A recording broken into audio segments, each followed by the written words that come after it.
Picture this. You're celebrating your 15th wedding anniversary at the most exclusive restaurant in town, wearing the emerald dress your husband specifically requested.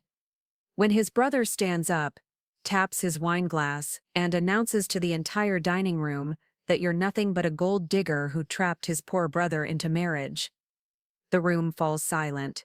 Your husband says nothing, and that's when you realize that sometimes the people who underestimate you the most are the ones who forget that quiet women keep the loudest secrets. Before we jump back in, tell us where you're tuning from, and if this story touches you, make sure you're subscribed, because tomorrow I've saved something extra special for you. I'm Maria Lopez, and at 52 I thought I knew exactly where I stood in the Castellanos family hierarchy. I was wrong. What I didn't know was that my silence had been mistaken for weakness, and my loyalty had been confused with stupidity. It took one humiliating anniversary dinner to show me that the family I'd spent 15 years serving had been planning to dispose of me all along. What they didn't count on was that I'd been learning their secrets for just as long. The Castellanos family owned half the commercial real estate in downtown Phoenix, and when I married David 15 years ago, I thought I was marrying into love, not a business dynasty built on handshake deals and hidden assets. David was the younger brother, the one who preferred books to boardrooms, who taught high school history while his older brother Marcus ran the family empire with an iron fist and a charming smile. I was a paralegal then, working 60-hour weeks at a small firm that handled property disputes, and I met David when he came in to help his elderly neighbor fight an eviction notice. He was kind, soft-spoken, and completely different from the aggressive businessmen I dealt with every day. Our wedding was beautiful, held in the courtyard of the old Castellanos estate that had been in the family for 3 generations. Marcus gave a speech about welcoming me into the family, about how David had found his perfect match, and I believed every word. I believed it when Marcus insisted we live in the guest house on the estate grounds, so we could be close to family. I believed it when he suggested I quit my job to help manage the household accounts and family paperwork. I believed it when he said David's inheritance would be safer if it was managed through the family trust rather than individual accounts. For 15 years I organized their social calendar, managed their charitable donations, kept their books, and smiled at their dinner party. I knew every property deed, every business partnership, every offshore account number. I knew which city council members received their holiday bonuses and which competitors had been quietly bought out. I knew because they trusted me to handle the paperwork, to file the documents, to keep the records straight. They trusted me because they saw me as David's sweet, simple wife, who was grateful for their generosity and too unsophisticated to understand what any of it really meant. The anniversary dinner was Marcus's idea, of course. He insisted on booking the private dining room at Sage, the kind of place where you needed reservations 3 months in advance, and the wine list started at $200 a bottle. He said it was his gift to us, his way of celebrating not just our marriage, but how seamlessly I'd integrated into the family business. David was hesitant. He always was when it came to his brother's grand gestures, but I convinced him it would be nice to have a proper celebration for one. I should have known something was wrong when I saw the guest list. It wasn't just Marcus and his wife Catherine or David's parents who'd flown in from Tucson. It was every major business partner, every family friend, every person who mattered in the Castellanos social circle. 26 people seated around an elaborate table decorated with white orchids and gold chargers, all there to celebrate David and me, or so I thought. The first hour went smooth. David held my hand under the table. Marcus told amusing stories about their childhood, and Catherine complimented my dress, a deep emerald silk that David had specifically requested I wear. The conversation flowed from business to family to travel plans, and I felt genuinely happy for the first time in months. David had been distant lately, working late at school and spending his weekends locked in his study grading papers instead of talking to me like he used to. I'd attributed it to stress from the new curriculum changes, but sitting there with his fingers intertwined with mine, I thought maybe we were finding our way back to each other. The trouble started when Marcus stood up for his He'd already had 3 glasses of wine, and his cheeks were flushed with the kind of confidence that comes from being surrounded by people who depend on your approval. He tapped his crystal glass with his knife until the room went quiet, then smiled that practice smile he used in business meetings and charity galas. "Ladies and gentlemen," he began, his voice carrying easily across the private dining room, "tonight we celebrate not just a marriage, but a partnership that has strengthened our family in ways we never expected." He paused, looking directly at me with an expression I couldn't quite read. 15 years ago, my brother David brought Maria into our lives, and we welcomed her with open arms. We gave her a home, a purpose, a place in our family business. We trusted her with our most sensitive information, our financial records, our private affairs. I felt David's hand tighten slightly around mine, and I glanced at him, seeing a flicker of concern in his eyes. Around the table, the other guests nodded politely, their faces pleasant but watchful. Marcus continued, his voice growing slightly sharp. "Maria has been an invaluable asset to our operations. She's organized, discreet, and incredibly thorough in her record-keeping. In fact, she's been so thorough that she's managed to document every transaction, every account, every business deal we've conducted over the past 15 years. He paused again, and this time his smile didn't reach his eyes, which is why it's so fortunate that we've been able to keep such close tabs on her activities. The room was completely silent now, the kind of silence that feels heavy and dangerous. I could feel my heart starting to race, but I kept my expression neutral, the way I'd learned to do during tense family meetings. "You see," Marcus said, his voice now carrying a theatrical quality that made my skin crawl, "we've recently discovered that Maria has been using her access to our financial records for purposes beyond simple bookkeeping. She's been copying sensitive documents, photographing confidential agreements, and storing information that could be quite damaging if it fell into the wrong hands." I felt the blood drain from my face. Around the table, I could see the other guests shifting uncomfortably, their expressions ranging from shock to curiosity, to barely concealed excitement at witnessing what was clearly about to become a spectacular scene. "Marcus," David said quietly, his voice tight with warning, "what are you doing?" But Marcus wasn't finished. He reached into his jacket pocket and pulled out a manila envelope, setting it on the table with deliberate care. "We've been monitoring Maria's activities for the past several months, and we've discovered that she's been systematically gathering evidence, presumably for some kind of blackmail scheme or perhaps to sell information to our competitors." The words hit me like physical blows. I opened my mouth to speak, to defend myself, but Marcus held up his hand. "Now, I want to be clear," he continued, his voice taking on a tone of exaggerated reasonableness. "We don't believe Maria is malicious. We think she's simply gotten in over her head, perhaps influenced by some bad advice or maybe just overwhelmed by the complexity of our business operations. After all, she's not sophisticated in these matters. She's a simple woman who married into a complicated family, and we can't really blame her for not understanding the boundaries." Catherine, Marcus's wife, nodded sympathetically, her perfectly manicured fingers wrapped around her wine glass. "We've all grown quite fond of Maria over the years," she added in her soft, cultured voice. "She's been like a sister to me, really, which is why this situation is so heartbreaking." I looked at David, desperate for him to say something, to defend me, to tell his brother to stop this public humiliation, but he was staring at the envelope on the table, his face pale and confused. Marcus opened the envelope and pulled out a stack of photographs. Even from my seat, I could see they were images of documents, financial records, the kind of paperwork I handled every day as part of my normal responsibilities. He spread them across the table like playing cards, each one landing with a soft whisper against the white tablecloth. "These photographs were taken in Maria's home office," Marcus announced, "hidden in a locked file cabinet that she thought we didn't know about. Copies of contracts, bank statements, offshore account information, partnership agreement, everything needed to cause serious damage to our family's reputation and business interests." The room was so quiet I could hear the soft jazz music playing in the restaurant's main dining room. I could feel every pair of eyes on me, waiting for my response, waiting to see how I would handle this devastating accusation. "I don't understand," I said finally, my voice barely above a whisper. Those documents, they're just copies of the files I maintain for the family. You asked me to keep organized records. Preparing and narrating this story took us a lot of time.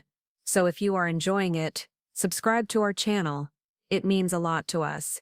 Now, back to the story. To maintain backup copies of important paperwork, I've been doing exactly what you told me to do. Marcus shook his head with what appeared to be genuine sadness. Maria, we asked you to maintain household accounts and social calendar information. We never authorized you to copy sensitive business documents or to photograph confidential agreements. The fact that you've been secretly storing this information suggests motives that go far beyond simple organization. I felt trapped, surrounded by faces that had once been friendly, but now looked at me with suspicion and disappointment. These were people I'd hosted in my home, people I'd sent birthday cards to, people I'd considered friends. Now they were watching me be systematically destroyed, and none of them seemed inclined to come to my defense. David, I turned to my husband, pleading with my eyes for him to understand, to remember who I was, who we were together. You know why I have those files. You know I was just trying to help, to make sure everything was properly organized and accessible. David looked at me with an expression I'd never seen before, a mixture of confusion and something that might have been fear. Maria, I don't know what to think. Marcus is saying you've been copying files without permission, storing information that could hurt the family. Is that true? The question felt like a betrayal almost as sharp as Marcus's public attack. This was my husband, the man who was supposed to stand by me, who was supposed to know me well enough to understand that I would never do anything to hurt him or his family. I was trying to help, I repeated, my voice stronger now, fueled by the growing anger at being so completely misunderstood. I was trying to make sure that if anything happened, if there were questions about the business or legal issues, we would have proper documentation. I was trying to protect the family. Marcus laughed, a sound that held no humor at all. Protect the family. Maria, you've created a security nightmare. You've gathered enough sensitive information to destroy 3 generations of careful business building, and you've done it all under the guise of being helpful, of being the devoted wife and family member. He gestured to the other guests, his voice taking on the commanding tone he used in board meetings. Ladies and gentlemen, this is exactly the kind of situation that requires immediate action. We cannot allow personal feelings to cloud our judgment when the security of our business operations is at stake. Catherine leaned forward, her voice gentle but firm. Maria, dear, we think it would be best if you took some time away from the family business. Just temporarily, of course, until we can sort through this situation and determine the best path forward. I felt the world tilting around me. This wasn't just about the documents anymore. This was about my place in the family, my role in David's life, my entire identity for the past 15 years. You're saying you want me to leave, I said, not as a question but as a statement of the reality I was beginning to understand. Marcus nodded gravely. We think it would be best for everyone involved. We've arranged for you to stay at the Phoenician while we work through the details. All expenses paid, of course. We're not monsters, Maria.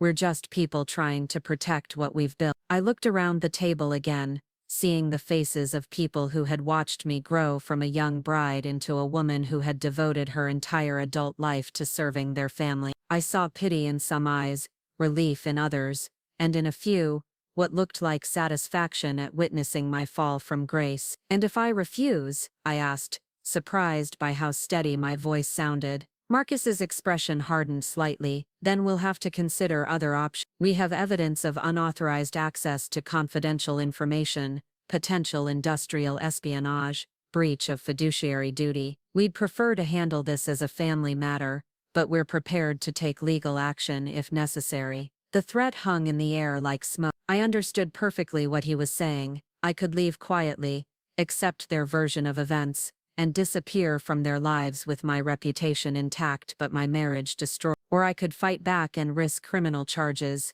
public humiliation, and the complete annihilation of everything I'd built over the past 15 years. I looked at David one more time, hoping against hope that he would finally speak up, that he would tell his brother this had gone too far, that he would choose his wife over his family's business interests. But he was staring at his hands, His shoulders slumped in defeat. "I need some air," I said quietly, standing up from the table. My legs felt unsteady, but I managed to walk to the door without stumbling. "Maria," Marcus called after me, his voice now carrying a note of what might have been genuine concern. "We don't want this to be ugly.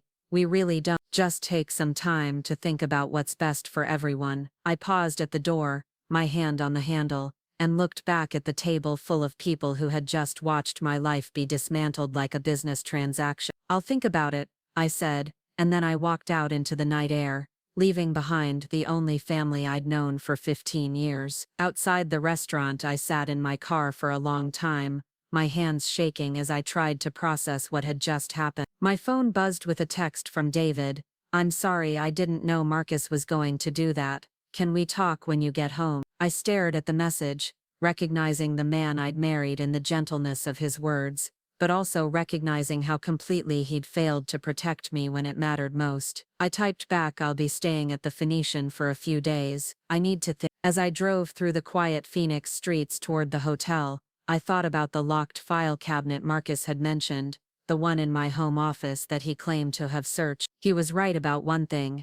I had been copying documents, photographing records, maintaining detailed files on every aspect of the family business, but he was wrong about my motives. I hadn't been gathering evidence to blackmail anyone, or to sell information to competitors. I'd been building a comprehensive record of the family's financial activities, because I'd slowly begun to realize that something wasn't right about the way the business was being run. Too many cash transactions, too many offshore accounts, too many payments to people whose names never appeared on any official documents. I'd been documenting everything because I'd been trying to protect David from his brother's increasingly questionable business practice. What Marcus didn't know was that I'd been far more thorough than he imagined. What he didn't know was that I'd been keeping copies of everything in multiple locations, including a safety deposit box he'd never find. What he didn't know was that I'd been married to a history teacher for 15 years. And history teachers know how to research, how to trace connections, how to build a case based on evidence. What Marcus didn't know was that I'd been quietly investigating the Castellanos family business for the past 2 years, and I'd discovered things that would destroy not just their reputation but their freedom. As I pulled into the circular drive of the Phoenician resort, I felt something shift inside me. The humiliation of the dinner was still fresh, the betrayal still sharp, but underneath it all was a growing sense of clarity. For 15 years, I'd been the perfect wife, the loyal family member, the helpful organizer who never asked too many questions. I'd been grateful for their acceptance, humble about my place in their world, careful never to overstep my bounds. But tonight, Marcus had made it clear that no amount of loyalty or service would ever be enough to secure my place in their family. Tonight, he'd shown me that I was expendable, that I was seen as a threat to be managed, rather than a person to be valued. As I walked into the opulent lobby of the resort, my heels clicking on the marble floor, I thought about the files hidden in my safety deposit box, the photographs stored in cloud accounts Marcus didn't know existed, the connections I'd traced between the Castellanos family business and activities that would interest the FBI's Financial Crimes Division. Marcus thought he was getting rid of a problem. What he'd actually done was free me from the obligation to protect the very people who had just tried to destroy me. The hotel room was beautiful, with floor-to-ceiling windows overlooking the desert landscape, and a marble bathroom stocked with expensive toiletries. I set my purse on the bed and pulled out my phone, scrolling through my contacts until I found the number I'd saved, but never called. Agent Sarah Chen, FBI Financial Crimes Division. I'd met her at a legal conference 2 years ago, back when I was still trying to convince myself that my suspicions about the family business were just paranoia. She'd given me her card and told me to call if I ever encountered anything that seemed questionable. At the time, I'd thanked her politely and tucked the card away, never intending to use it. But tonight, sitting in a hotel room paid for by the family that had just publicly humiliated me, I realized that my loyalty had been misplaced from the beginning. I didn't make the call that night. Instead, I took a long shower, ordered room service, and sat by the window looking out at the city lights, while I thought about everything I knew about the Castellanos family business. I thought about the offshore accounts, the cash transactions, the payments to city officials, the construction contracts that seemed to violate multiple zoning laws. I thought about David, who'd been kept carefully separate from the illegal activities, who taught high school history while his brother built a criminal empire using the family's legitimate real estate business as a cover. I thought about 15 years of marriage, 15 years of love and companionship and shared dreams. I thought about the David I'd fallen in love with, the gentle man who brought me coffee in bed and listened to my concerns about work and held me when I cried about not being able to have children. I thought about how that David had sat silent tonight while his brother destroyed me in front of 24 people. By morning I knew what I had to do. I ordered coffee and croissants from room service, took my time getting dressed, and then I made the call to Agent Chen. "I'd like to meet with you about the Castellanos family business," I said when she answered. "I have information that might interest you." There was a pause and then she said, "How soon can you be here?" "This afternoon," I replied. "And Agent Chen?" "I have documentation, lots of documentation." As I hung up the phone I felt something I hadn't experienced in years. I felt powerful, not the kind of power that comes from being connected to wealthy people, or from having access to their secrets, but the kind of power that comes from finally understanding your own worth. Marcus had made a critical error the night before. He'd assumed that destroying me publicly would make me desperate, would make me willing to accept whatever terms he offered, just to salvage some piece of my dignity. He'd assumed that I was so dependent on the family's approval that I'd be willing to disappear quietly rather than fight back. What he hadn't considered was that I might have my own weapons, my own allies, my own plan. What he hadn't considered was that the quiet loyal wife he'd just discarded might be the most dangerous enemy he'd ever made. I spent the morning organizing my thoughts, making lists of everything I knew, everything I could prove, everything that would matter to federal investigators. I thought about David, about whether he could be saved from the wreckage that was about to engulf his family. I thought about the life we'd built together, the love that had sustained us through 15 years of marriage, the dreams we'd shared for our future. But mostly I thought about Marcus standing in that restaurant, smiling his practiced smile while he methodically destroyed my reputation and my marriage. I thought about the satisfaction in his eyes, the way he'd savored every moment of my humiliation. He'd wanted to teach me a lesson about my place in the family hierarchy. Instead, he'd taught me something far more valuable, that I'd been playing the game by the wrong rules all along. As I prepared to leave for my meeting with Agent Chen,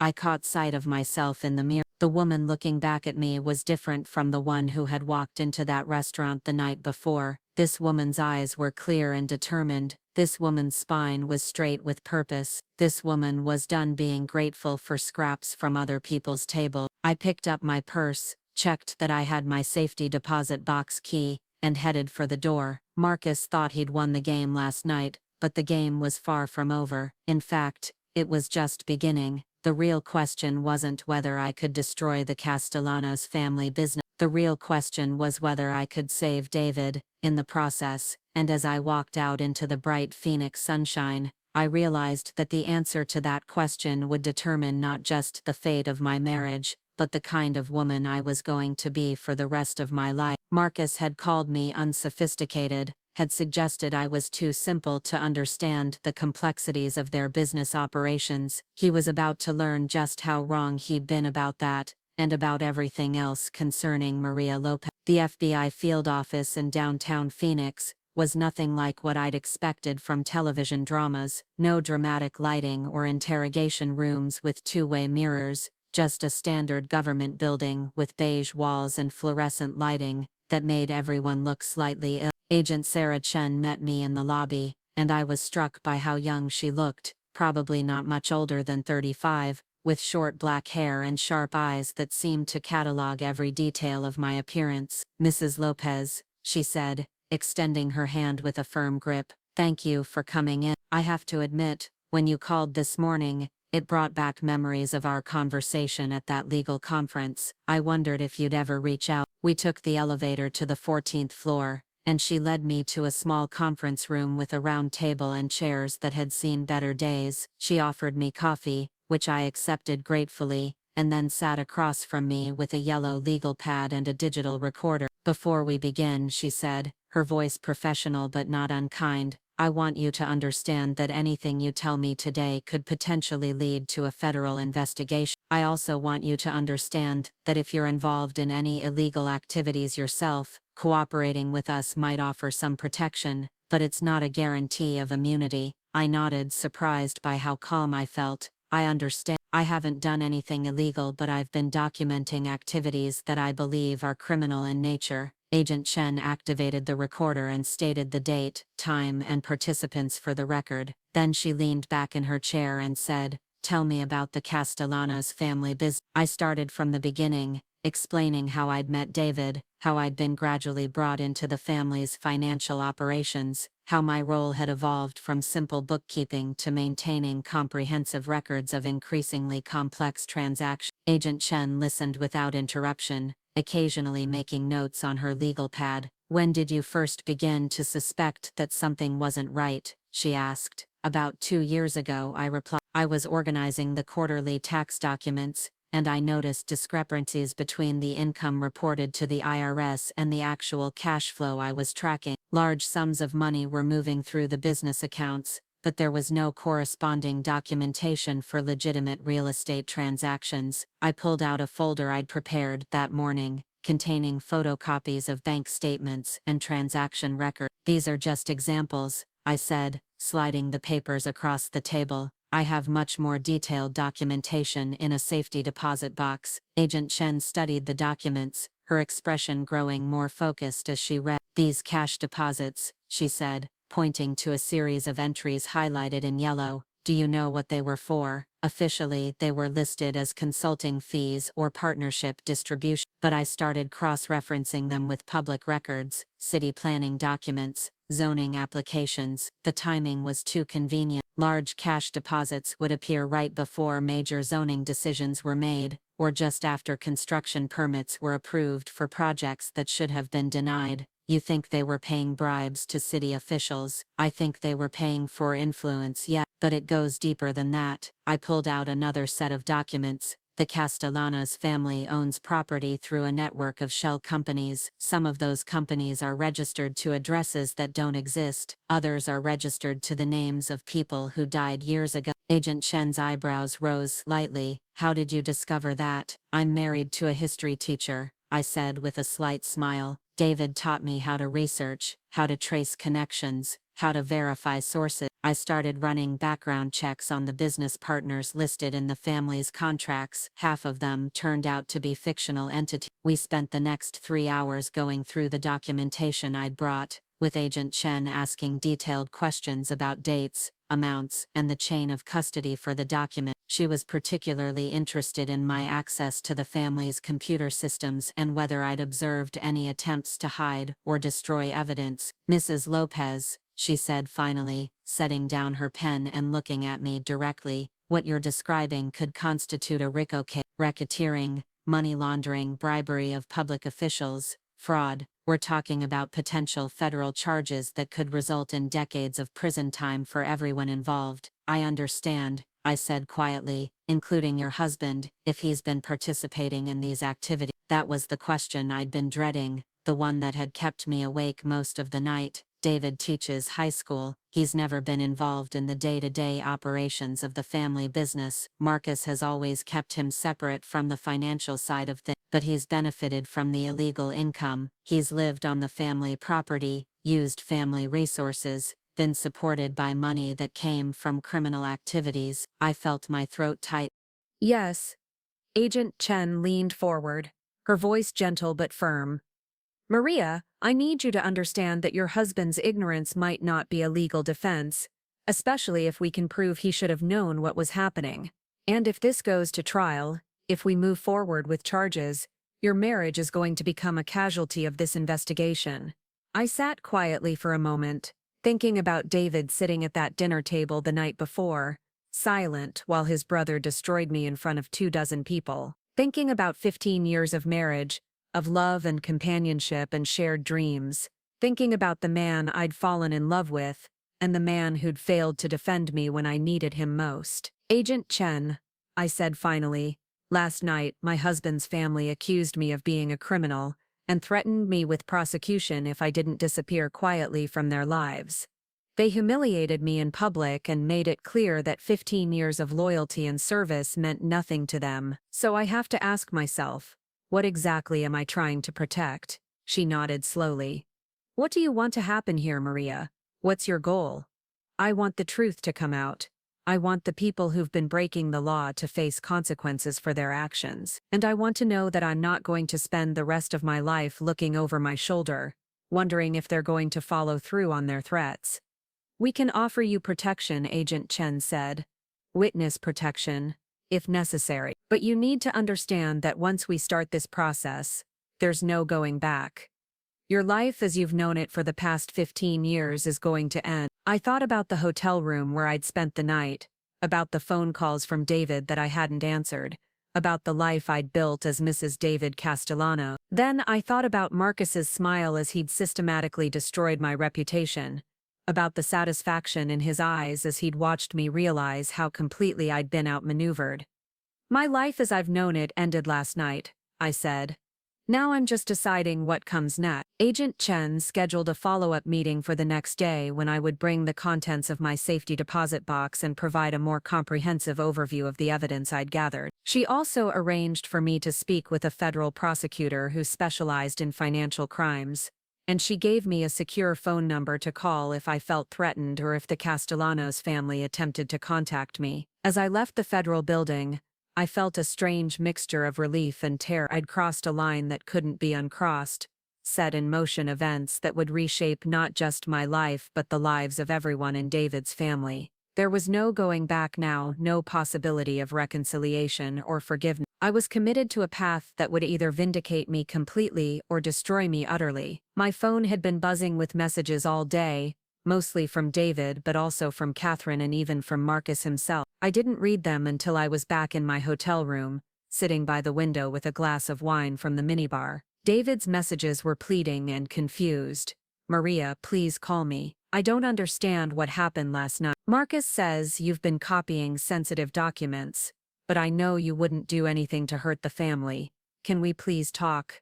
Catherine's messages were more calculated.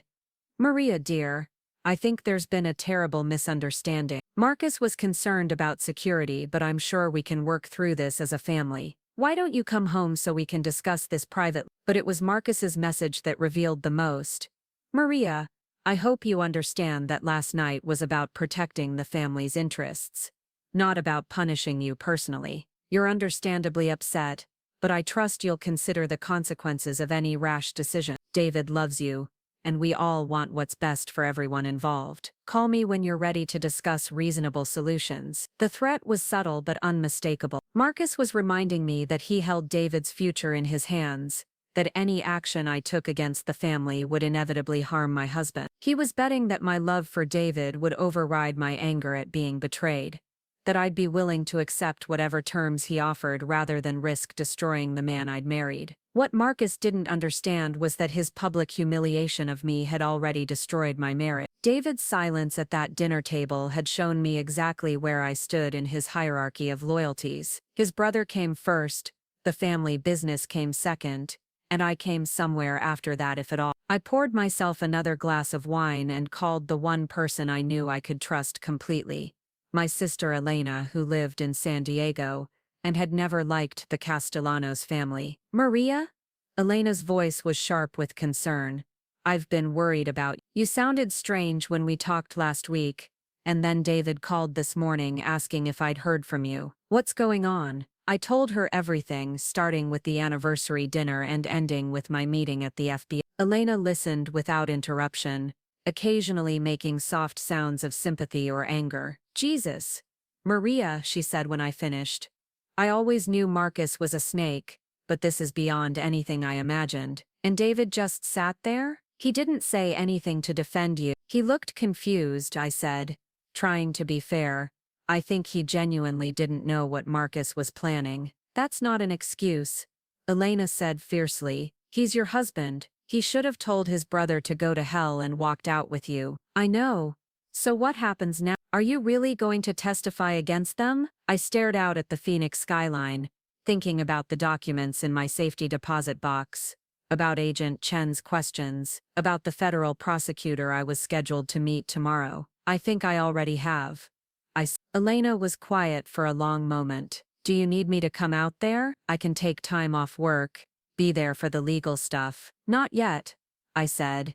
But Elena, if this goes the way I think it's going to go, I might need a place to stay for a while. Somewhere far from Phoenix. My guest room is always available, she said immediately. And Maria, I'm proud of you for fighting back. Mom and Dad would be proud too. After I hung up, I sat in the gathering darkness thinking about my parents, who'd died within 6 months of each other just 3 years into my marriage to David. They'd been skeptical of the Castellanos family from the beginning, worried that I was marrying into a world where I'd never truly belonged. My father, who'd worked construction his entire life, had been particularly suspicious of Marcus, saying he had the eyes of a man who considered other people expendable. I'd dismissed their concerns at the time, chalking them up to cultural differences and class anxiety. I'd been so grateful to be accepted by David's wealthy family, so eager to prove that I could fit into their sophisticated world, that I'd ignored my parents' warnings about the price of that acceptance. Now, sitting alone in a hotel room, paid for by the family that had just tried to destroy me, I realized that my parents had seen something I'd been too naive to recognize. They'd understood that the Castellanos family's acceptance of me was conditional, that my place in their world depended entirely on my usefulness to them. The next morning, I retrieved the contents of my safety deposit box from the bank branch near my old law firm. The box contained 5 years' worth of documentation, photocopies of financial records, printed emails, photographs of documents I'd taken with my phone, flash drives containing digital files, and a detailed timeline I'd been maintaining since I first began to suspect illegal activity. I'd also included personal items that might become evidence, recordings of family meetings where illegal activities were discussed, photographs from family gatherings where I'd overheard conversations about bribing officials, even notes I'd taken during phone calls where Marcus had given instructions that were clearly criminal in nature. Looking at the accumulated evidence spread across my hotel bed, I was struck by how methodical I'd been in documenting the family's activity. I'd approached it like the legal research I'd done as a paralegal, building a comprehensive case file without initially intending to use it against them. I'd simply wanted to understand what was happening, to protect myself and David from potential legal consequences if the illegal activities were ever discovered. Now, that protective instinct was being redirected. I was no longer trying to shield the Castellanos family from the consequences of their actions. I was ensuring that those consequences would be swift, thorough, and inescapable. My second meeting with Agent Chen took place in a different conference room, this one larger and equipped with a document scanner and multiple computers. She'd brought 2 colleagues, Agent Rodriguez from the Financial Crimes Unit and Assistant U.S. Attorney Jennifer Walsh, a sharp-eyed woman in her 40s who specialized in RICO prosecution. We spent 4 hours going through the evidence, with the federal prosecutor asking detailed questions about the chain of custody for each document, the circumstances under which I'd obtained the information, and my knowledge of the specific illegal activities the evidence supported. Ms. Lopez, U.S. Attorney Walsh said, as we finished reviewing the timeline, "This is one of the most comprehensive financial crime cases I've seen from a civilian source. The level of detail, the corroborating evidence, the clear pattern of criminal activity, it's exactly what we need to build a successful RICO case." "What does that mean in practical terms?" I asked. "It means we're going to seek federal indictments against Marcus Castellanos and his primary business partners for racketeering, money laundering, bribery, and fraud. Depending on what our investigation uncovers, we might also pursue charges against other family members and associated individuals, including David." Attorney Walsh exchanged a look with Agent Chen. "That depends on what we find when we execute search warrants and conduct additional interviews. If your husband was genuinely ignorant of the illegal activities, we might be able to work out a plea agreement that involves forfeiture of assets, but avoids prison time. If we find evidence that he was actively participating in the criminal enterprise." She didn't need to finish the sentence. I understood perfectly what she was saying. "Mrs. Lopez," Agent Chen said, "we need to discuss your safety. Once we move forward with this investigation, once search warrants are executed, and arrests are made, the Castellanos family is going to know that you were the source of our information. We can offer you witness protection, relocation assistance, even a new identity if necessary. I thought about my life in Phoenix, about the house David and I had shared on the family estate, about the friends I'd made through the family's social circle, about the comfortable routine I'd built over 15 years of marriage. All of that was about to disappear, regardless of what choice I made. How long before you move forward with arrests? I asked. We'll need to corroborate your evidence with our own investigation, Attorney Walsh said. Financial records, surveillance, additional witnesses. Probably 6 to 8 weeks before we're ready to proceed. And during that time, you'll need to maintain your normal routine as much as possible, Agent Chen. If you suddenly disappear or dramatically change your behavior, it could alert the targets of our investigation and give them time to destroy evidence or flee. The irony wasn't lost on me. I was being asked to return to the family that had just tried to destroy me, to pretend that nothing had changed while federal agents built a case that would send them to prison. I was being asked to smile and make conversation with people I was about to betray, to maintain the facade of loyalty while working to ensure their downfall. What if they try to reconcile? I asked. What if David or Marcus attempts to resolve the situation, to bring me back into the family? That would actually be helpful, Attorney Walsh said. If they try to pressure you or threaten you, if they attempt to bribe you or intimidate you into silence, that becomes additional evidence of obstruction of justice and witness tampering. I left the federal building with a secure phone, instructions for encrypted communication, and a clear understanding of my role in the investigation. I was no longer just a witness. I was an active participant in a federal operation designed to dismantle the criminal enterprise that had supported my comfortable life for 15 years. The drive back to the Phoenician gave me time to think about what came next. I couldn't stay in the hotel indefinitely. It would raise too many questions and potentially alert the family to the fact that I was planning something more than a temporary retreat. I needed to return home, to resume my normal activities, to convince everyone that I was chastened and compliant. But I also needed to be careful. Marcus was intelligent and suspicious by nature. If I returned too quickly or seemed too eager to reconcile, he might sense that something had changed. I needed to play the role of a wounded wife, who was slowly coming to terms with her new reality, who was reluctantly accepting the family's version of events. The performance began that evening, when I finally returned David's calls. Maria, his voice was thick with relief and exhaustion. Thank God. I've been going crazy wondering where you were, whether you were safe. I'm fine, I said, keeping my voice carefully neutral. I needed time to think. I'm so sorry about last night. I had no idea Marcus was planning to confront you like that. He said he had concerns about security, but I never imagined he would humiliate you in public. Did you know about the investigation? I asked.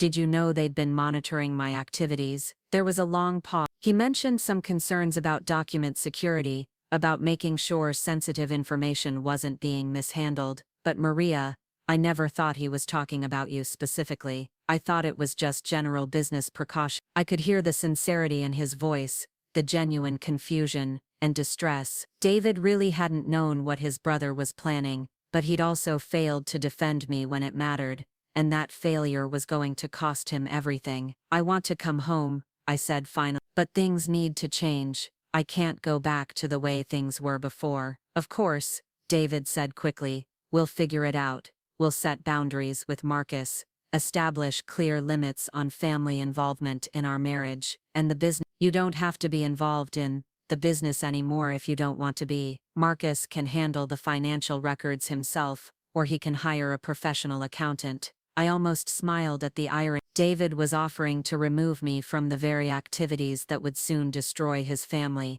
not knowing that I was already planning to use my knowledge of those activities to bring them all down. I'll come home tomorrow, I said. But David, I meant what I said about things needing to change. I understand, he said. I love you, Maria. We'll figure this out together. As I hung up the phone, I felt a stab of genuine sadness for the first time since the anniversary dinner. David did love me, in his quiet, academic way. He was a good man who'd been born into a family that had gradually corrupted everything around it, while somehow managing to keep him insulated from the worst of their activities. But love wasn't going to be enough to save our marriage from what was coming, and David's ignorance, willful or otherwise, wasn't going to protect him from the consequences of his family's crimes. I spent one more night at the Phoenician, ordering room service, and sitting by the window while I mentally rehearsed the role I was about to play. I would be the chastened wife, grateful for the family's forgiveness,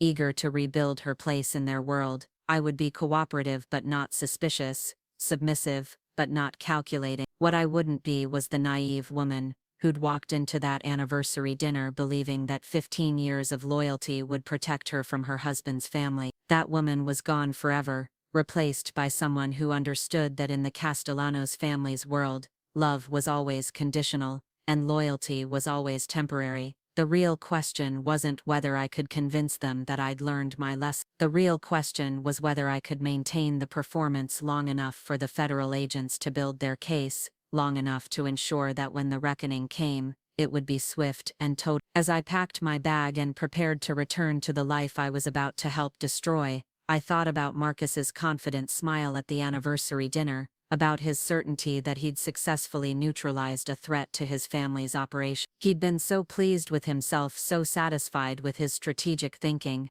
He had no idea that his greatest mistake hadn't been underestimating my intelligence or my capacity for documentation. His greatest mistake had been teaching me that the Castellanos family's love was a weapon they would use against me the moment I became inconvenient. Now I was about to teach him what it felt like to be on the receiving end of that lesson. Returning to the Castellanos estate felt like walking into a beautifully staged theater production where I was the only one who knew the script was about to change. The main house loomed against the desert sky with its Spanish colonial architecture and imported tilework, every detail designed to project wealth and permanence. I'd always loved the property, with its courtyards filled with citrus trees and the infinity pool that seemed to spill into the horizon. Now it felt like a monument to criminal enterprise, every luxury paid for with dirty money. David was waiting on the front porch of our guest house when I pulled into the circular drive, and the relief on his face was so genuine it made my chest ache. He looked like he hadn't slept in days, his usually neat hair disheveled and his button-down shirt wrinkled. When I stepped out of the car, he wrapped me in his arms without saying a word,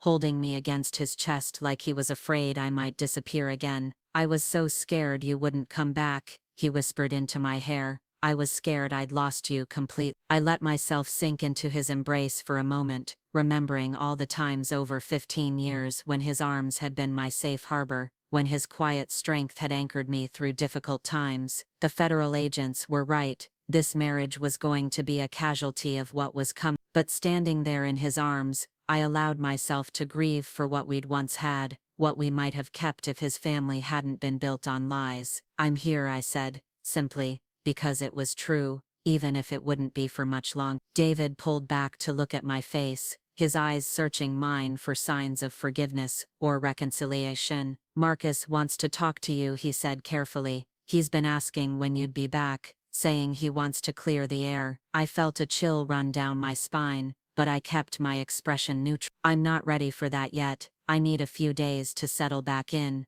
to figure out how to move forward." "Of course," David said quickly. "There's no rush. Take all the time you need." But even as he said it, I could see the worry in his eyes. David might be insulated from the family business, but he understood family dynamics well enough to know that defying Marcus had consequences. He was caught between his loyalty to his brother and his love for his wife, and he had no idea that the choice between them had already been made for him. Inside our house, everything looked exactly as I'd left it 3 days ago. My coffee cup still sat in the sink, my book lay open on the bedside table, my reading glasses folded on top of the newspaper I'd been reviewing before getting dressed for our anniversary dinner. It was eerie how normal everything appeared when my entire world had shifted on its axis. David hovered nearby as I unpacked my overnight bag, clearly wanting to talk but unsure how to begin. Finally, he sat on the edge of the bed and said, "Maria, I need you to know that I had no idea Marcus was planning what happened at dinner. I would never have let you walk into that if I'd known." I paused in hanging up my dress, considering my response. This was the moment when I needed to begin the performance, when I needed to start rebuilding their trust while secretly working to destroy them. The federal agents had been clear about the importance of maintaining my cover,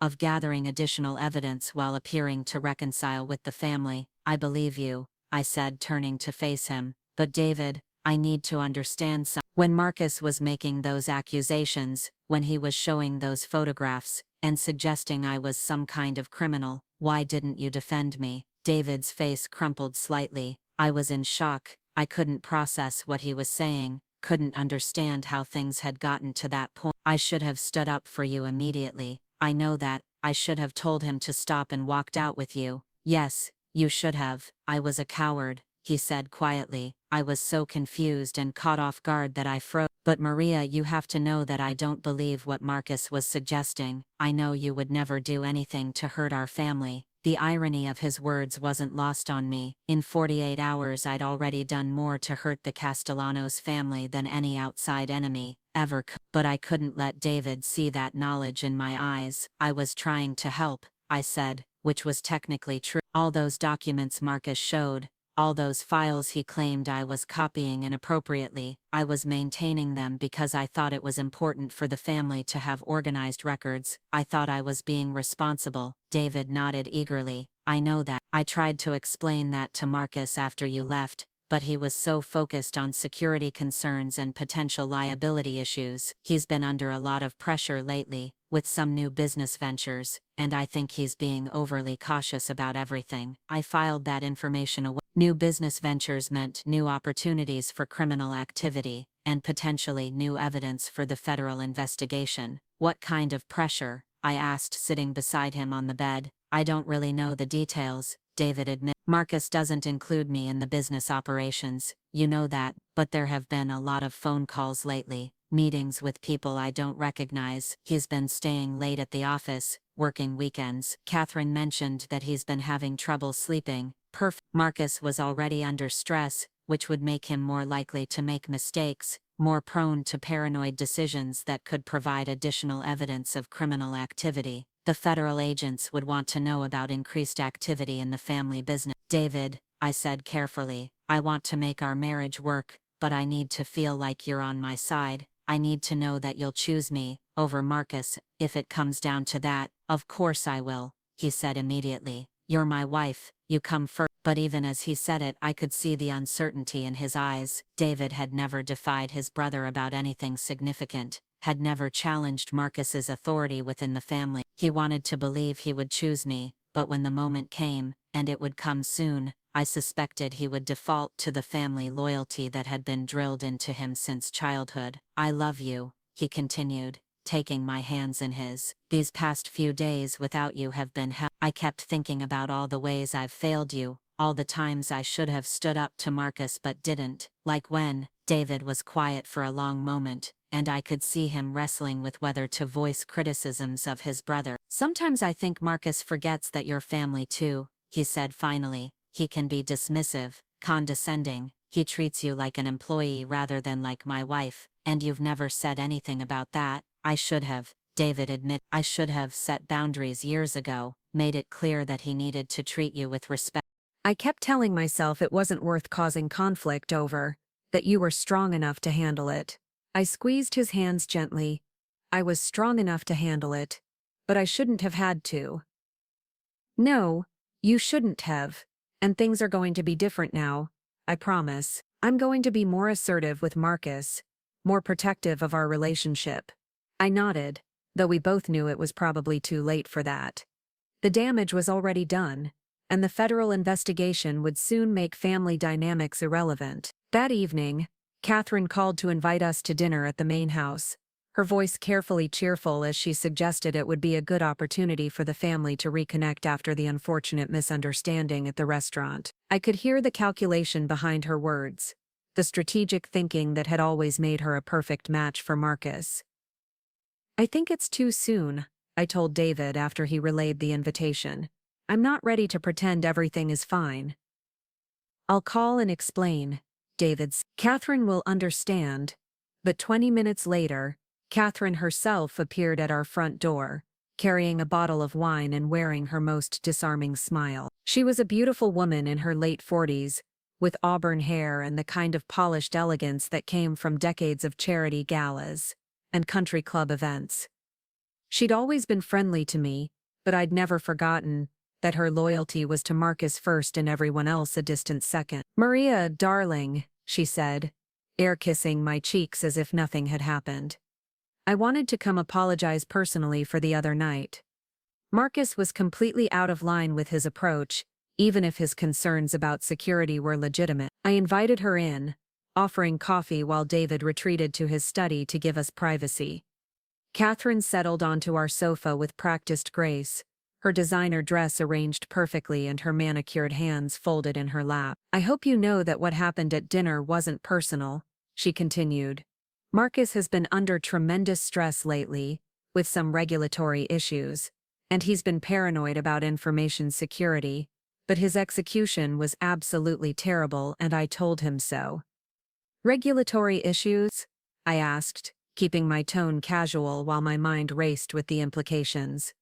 Catherine waved her hand dismissively. "Oh, you know how it is with commercial real estate. There are always new compliance requirements, environmental inspections, zoning review. Marcus has been dealing with some particularly difficult city planners who seem determined to make everything as complicated as possible." I filed that information away for Agent. If the family was facing increased regulatory scrutiny, it could explain the heightened security concerns and the decision to eliminate potential witnesses to their illegal activities. "Catherine," I said, "I need you to understand that I would never do anything to hurt this family. Those documents Marcus was concerned about, I was keeping them because I thought it was important to have organized records. I was trying to be helpful. Of course you were, darling. And honestly, your organizational skills have been invaluable to us over the years. Marcus knows that, even if he expressed his concerns poorly. Then why did he humiliate me in public? Why make it seem like I was some kind of criminal?" Catherine sighed delicately. "Because he's been dealing with some very serious threats lately, and he's not thinking clearly. There have been some concerning inquiries from federal agencies, some questions about business practices that have everyone on edge." My pulse quickened, but I kept my expression neutral.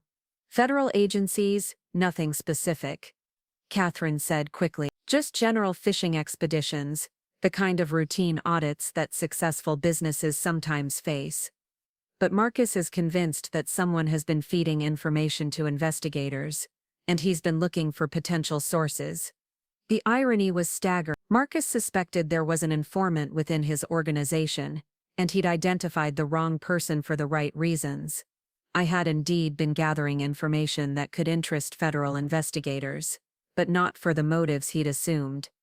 "And he thought I might be that sort. He thought you might have inadvertently provided information to someone," Catherine said carefully. "Marcus knows you're not malicious, but he was concerned that your access to sensitive documents, combined with your legal background, might have made you an attractive target for investigators looking for inside information." This was news I needed to report immediately. If Marcus suspected federal investigation, he might be taking steps to hide evidence or dispose of incriminating documents.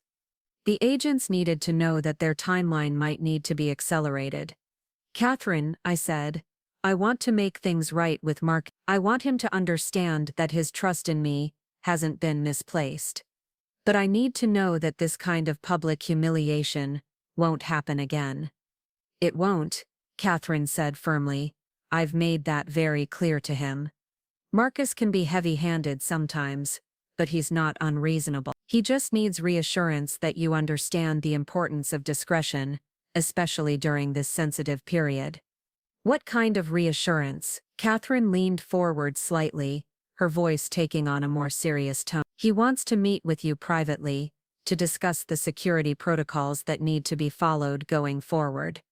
Nothing dramatic, just a clear understanding of boundaries and expectations." I felt a chill of apprehension. A private meeting with Marcus could be dangerous, especially if he was as paranoid as Catherine suggested, but it could also be an opportunity to gather additional evidence, to record conversations that might be useful to the federal investigation. "Tomorrow evening, if you're comfortable with that," Just coffee at his office. Very informal.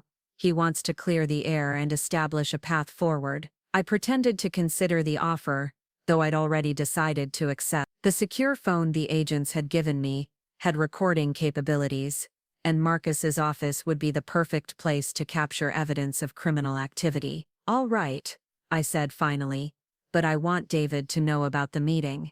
I don't want any more surprises. Of course, Catherine said, her smile brightening.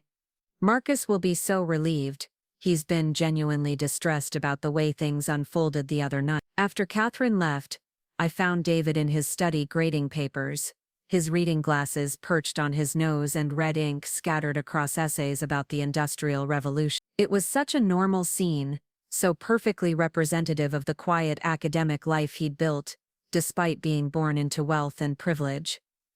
"How did it go?" he asked, looking up from a student's paper about labor union. She apologized for Marcus's behavior and invited me to meet with him tomorrow to discuss moving forward. David's expression grew concerned. "Are you sure you want to do that? You don't have to meet with Marcus if you're not ready.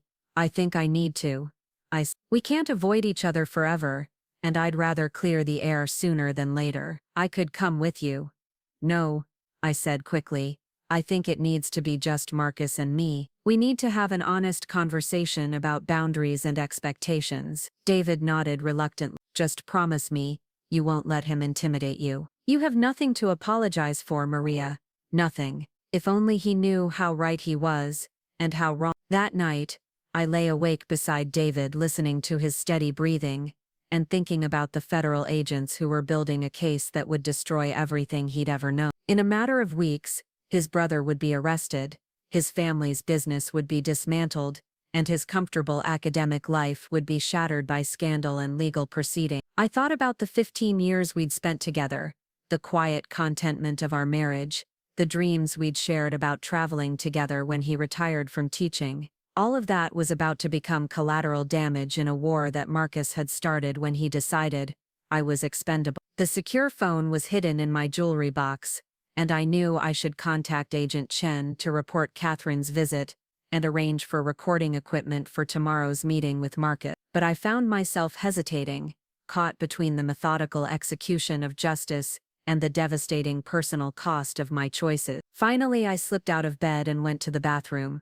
closing the door softly before retrieving the phone and typing a brief message. "Catherine Castellanos visited tonight, family aware of federal interest. Marcus wants private meeting tomorrow evening, requesting recording assistant." The response came within minutes. "Message received. Will arrange covert recording setup. Meet at usual location tomorrow 2 p.m. for briefing." I deleted both messages and returned the phone to its hiding place, then stood at the bathroom window, looking out at the main house where Marcus and Catherine slept peacefully in their king-size bed, completely unaware that their empire was about to crumble. The next morning, David left early for school, kissing me goodbye and reminding me to call him if I felt uncomfortable about the meeting with Marcus. I waited until his car disappeared down the driveway before getting dressed and driving to my appointment with Agent Chen. We met at a different location this time, a small electronics store that specialized in security equipment. The owner,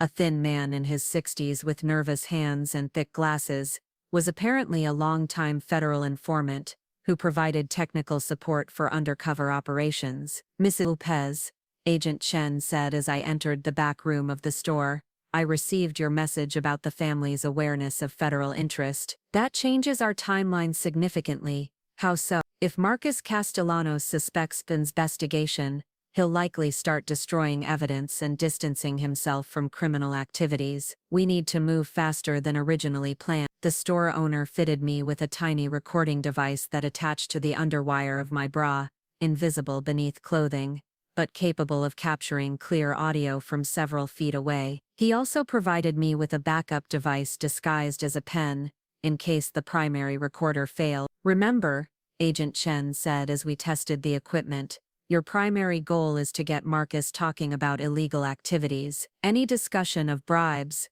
money laundering, threats against witnesses, or attempts to destroy evidence would be extremely valuable. What if he becomes suspicious? Then you terminate the meeting immediately and contact us. Don't take any unnecessary risks. Maria. If Marcus is as paranoid as his wife suggested, he could be dangerous. I spent the afternoon trying to maintain normal routines, while mentally preparing for the evening's confrontation. I cleaned the house, paid bills, even started a grocery list, all while wearing federal recording equipment, and planning to betray the family that had supported me for 15 years. At 5 o'clock I drove to the Castellanos business complex, a modern office building in Scottsdale that housed the family's real estate operations, along with several other companies. Marcus's corner office was on the top floor, with floor-to-ceiling windows overlooking the desert landscape and expensive artwork that I now realized had probably been purchased with dirty money. Marcus was waiting when I arrived, dressed in his usual perfectly tailored suit and offering his practiced smile, but I could see the tension around his eyes, the slight stiffness in his posture that suggested he was as nervous about this meeting as I was. "Maria," he said, standing to greet me with a brief, careful hug, "thank you for coming. I know this hasn't been easy for any of us." His office was immaculate as always, with leather furniture and a mahogany desk that probably cost more than most people's car. Family photographs lined the credenza, including several of David and me from various holidays and celebrations. The irony of planning his destruction while surrounded by images of family togetherness wasn't lost on me. "Please, sit," Marcus said, gesturing to the chairs arranged around a small coffee table. "I had Catherine bring up some of that herbal tea you like." I accepted the tea though I didn't drink it. The recording equipment was already capturing our conversation, and I needed to stay focused on drawing him into discussions that would incriminate him. "Marcus," I said, "I need to understand what happened the other night. I need to know why you thought I was some kind of threat to the family." He leaned back in his chair, studying my face with those calculating eyes that had always made me slightly uncomfortable. "Maria, you have to understand that our business operates in a very competitive environment. Information is valuable, and it can be used against us by people who don't have our best interests at heart." "What kind of people?" "Competitors, regulatory agencies, investigators looking to make names for themselves by targeting successful businesses. We've been dealing with increased scrutiny lately, people asking questions about our operations, our partnerships, our financial structures." I felt my pulse quicken. He was already moving toward the kind of discussion Agent Chen wanted to capture. Scrutiny from Marcus was quiet for a moment, apparently weighing how much to reveal. "There have been some inquiries from federal agencies, nothing specific, just fishing expeditions, designed to find irregularities in our business practices. And you think someone has been providing them with information?" "I know someone has," Marcus said, his voice hardening slightly. "We've identified specific documents that have been referenced in federal inquiries, documents that only a few people have had access to." I kept my expression neutral while my mind. If the FBI had already made inquiries based on information I'd provided, it meant they were moving faster than I'd realized. "Marcus, I need you to understand that I would never betray this family. Those documents you showed at dinner, I was maintaining them because I thought it was important for us to have organized records. I was trying to protect the family, not expose it." "I want to believe that," Marcus said. "But Maria, some of those documents contained information that could be very damaging if it reached the wrong people. Financial records, partnership agreements, documentation of business relationships that need to remain confidential." "What kind of business relationship?" Marcus studied me for a long moment, and I could see him making a decision about how much to trust me. "Relationships with people who help us navigate regulatory challenges, who ensure that our projects receive appropriate consideration from city planning departments and zoning boards." Bingo. He was admitting to bribing public officials, and the recording device was capturing every word. "You mean you pay people to approve your projects?" "I mean we maintain positive relationships with people who understand the value of economic development and job creation," Marcus said carefully. "Sometimes those relationships involve consulting fees or charitable donations to causes these officials support." It was a careful euphemism, but combined with the financial evidence I'd already provided to the FBI, it would be enough to support corruption charges. "Marcus, if federal investigators are already asking questions about these relationships, shouldn't we be more careful about how we discuss them?" That's exactly why I was concerned about your document collection, Marcus said. If investigators gained access to those records, they could misinterpret legitimate business practices as something improper. Misinterpret how? Marcus leaned forward, his voice dropping to a more confidential tone. Maria, you have to understand that the way business really works isn't always the way it's supposed to work according to government regulations. Sometimes you have to be creative, flexible, willing to work within gray areas to achieve legitimate business objectives. Creative, cash transactions that don't appear in official records, partnerships with entities that provide valuable services without creating paper trails, charitable donations that happen to coincide with favorable regulatory decisions. He was digging himself deeper with every sentence,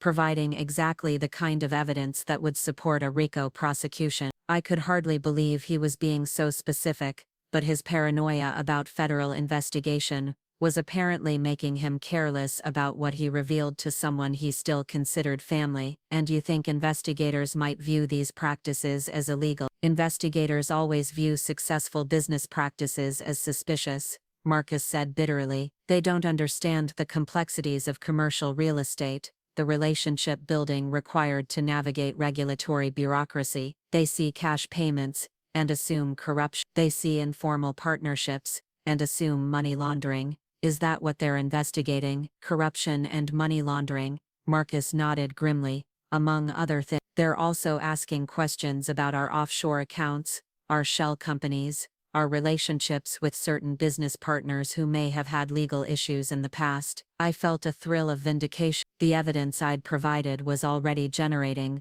the kind of federal scrutiny that would ultimately destroy the Castellanos criminal enterprise. Marcus, if the investigation is that serious, maybe we should consider consulting with criminal defense attorneys. We already have, Marcus said. But Maria, the best defense against these kinds of fishing expeditions is to limit the amount of information available to investigators. Which brings us to why I wanted to meet with you tonight. Here it comes.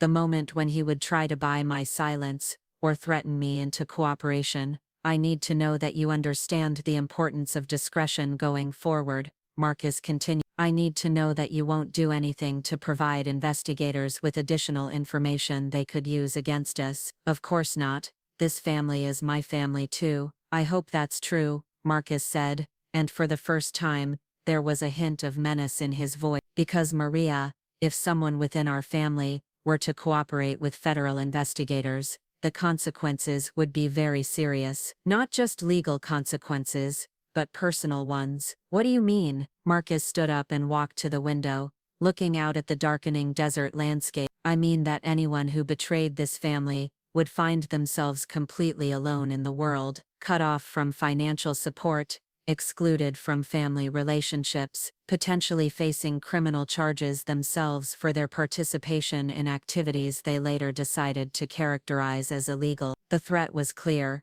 even though it was carefully phrased: cooperate with investigators, and face complete ostracism and potential prosecution as a co-conspirator. Marcus, I would never betray this family, but I'm concerned about what you're saying. Are you telling me that there are illegal activities that I could be charged with? Marcus turned back to face me, his expression serious. I'm telling you that in complex business operations, the line between legal and illegal isn't always clear, and that anyone who had access to sensitive information and later claimed they were unaware of questionable practices might find that claim difficult to prove. Another threat, this one suggesting that my knowledge of family business operations could be used against me if I testified against them. I see, I said quietly. So you're saying that my best protection is to remain loyal to the family. I'm saying that loyalty is always rewarded, while betrayal has consequences that extend far beyond immediate legal issues. Marcus returned to his chair,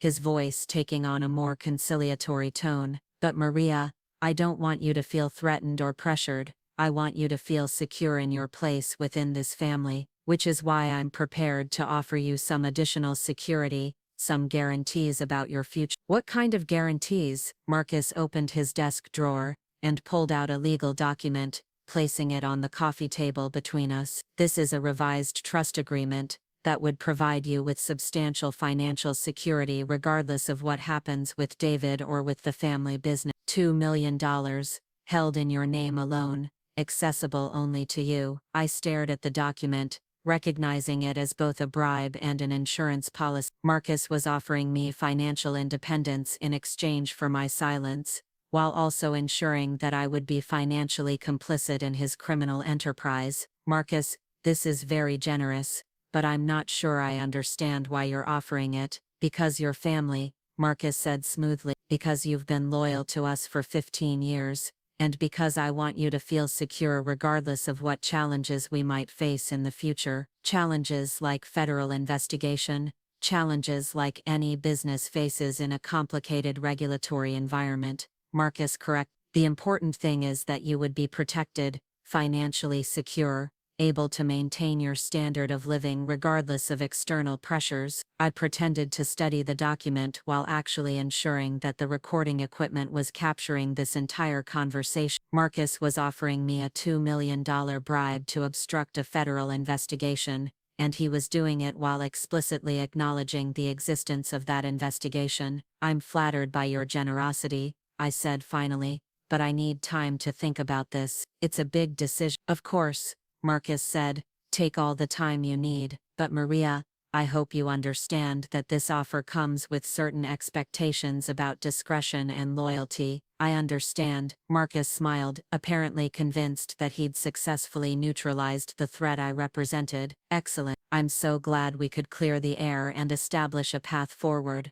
As I prepared to leave, Marcus walked me to the elevator, his hand resting lightly on my shoulder in a gesture that might have seemed paternal if I hadn't just recorded him offering me a bribe to obstruct justice. Maria, he said as the elevator doors opened, I want you to know that despite the unfortunate events of the other night, you're still very much part of this family. We value your loyalty, and we're prepared to reward it appropriately. Thank you, Marcus. I appreciate that. The elevator doors closed and I slumped against the wall as the car descended to the parking garage. I'd done it. I'd recorded Marcus admitting to bribing public officials, threatening potential witnesses, and attempting to obstruct a federal investigation. The evidence I'd gathered tonight would be the final nail in the coffin of the Castellanos criminal enterprise. But as I drove home through the desert darkness, I couldn't shake the feeling that I'd also just recorded the death of my marriage, and the end of the only family I'd known for 15 years. David would never forgive me for what I was about to do,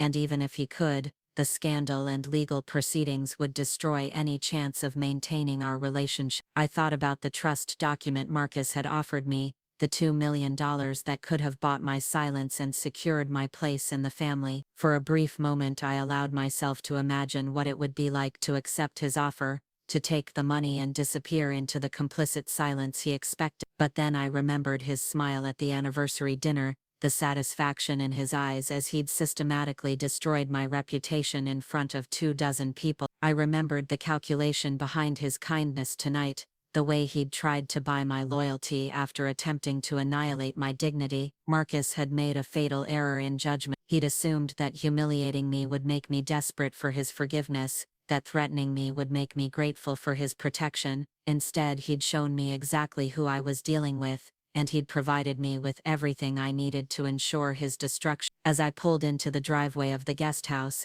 I saw David's car and realized he was home early from his evening faculty meeting. I would have to act normally, pretend that my meeting with Marcus had been a simple reconciliation, while actually preparing to destroy his brother and everything their family had built. The performance was becoming more difficult with each passing day, but it was almost over. Soon federal agents would execute search warrants and make arrests, and the carefully constructed facade of the Castellanos family would crumble into ruins. Marcus thought he'd secured my silence and bought my loyalty. What he'd actually done was provide the final evidence needed to send him to federal prison for the rest of his life. The recording I'd captured of Marcus admitting to criminal activities was like holding a lit fuse. Powerful, dangerous, and counting down to an explosion that would reshape everything. Agent Chen's reaction when she heard the audio confirmed what I already knew.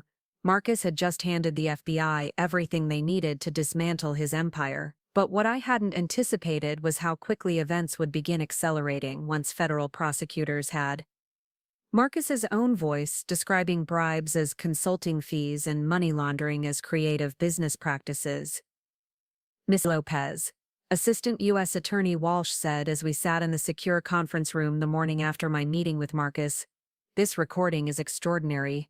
Your brother-in-law essentially provided us with a roadmap to his entire criminal operation." Agent Chen nodded, her expression grim but satisfied.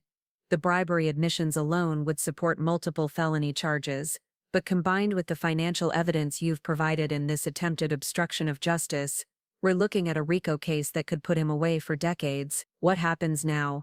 I asked, though I suspected I already knew the answer. "We accelerate everything," Walsh replied. "Marcus is clearly spooked about federal investigation, which means he might start destroying evidence or fleeing the jurisdiction. We're going to seek expedited warrants for search and arrest." "How expedited?"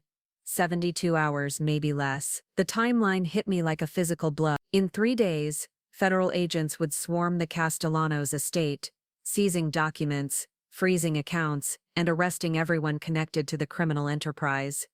David would wake up to find his brother in handcuffs and his comfortable academic life shattered by scandal. "Ms. Lopez," Agent Chen said gently, "you need to prepare yourself for what's coming. Once we execute these warrants, your cover will be blown completely. The family will know that you were the source of our information, and David will know that you've been working with us. I understand.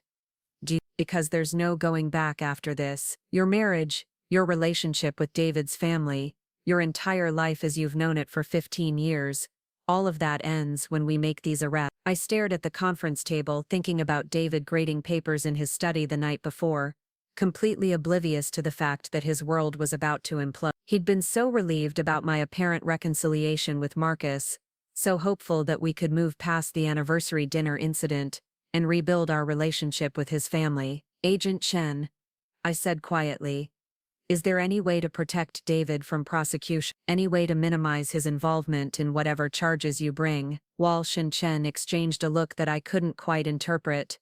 "We'll need to interview him extensively," Walsh said finally. "If he genuinely had no knowledge of the criminal activities, if he can demonstrate that he was deliberately kept separate from the illegal operations, we might be able to work out a plea agreement that focuses on asset forfeiture rather than prison time. And if he can't demonstrate that, then he faces the same charges as everyone else involved in the conspiracy."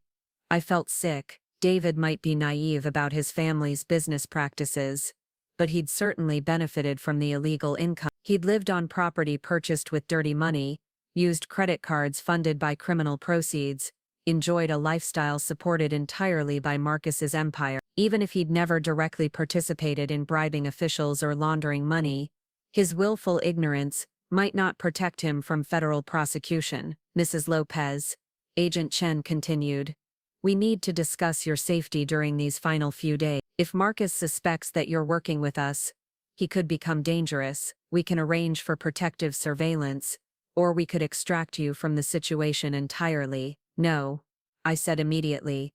"If I suddenly disappear or change my behavior, it could alert them to what's coming. I need to maintain the appearance of normal life until you're ready to move. That's risky. Marcus has already demonstrated that he's willing to threaten potential witnesses. I can handle Marcus for 3 more days." But even as I said it, I wondered if that was true. The recording had captured Marcus at his most confident and controlling, secure in his belief that he could buy my silence and ensure my loyalty. When federal agents arrested him, and he realized that I'd been the source of their information, his reaction would be explosive and potentially violent. "There's something else we need to discuss," Walsh said, opening a new file. "The trust document Marcus offered you last night. That constitutes attempted bribery of a federal witness. If you'd accepted his offer, you would have committed a federal crime yourself." "I never had any intention of accepting it."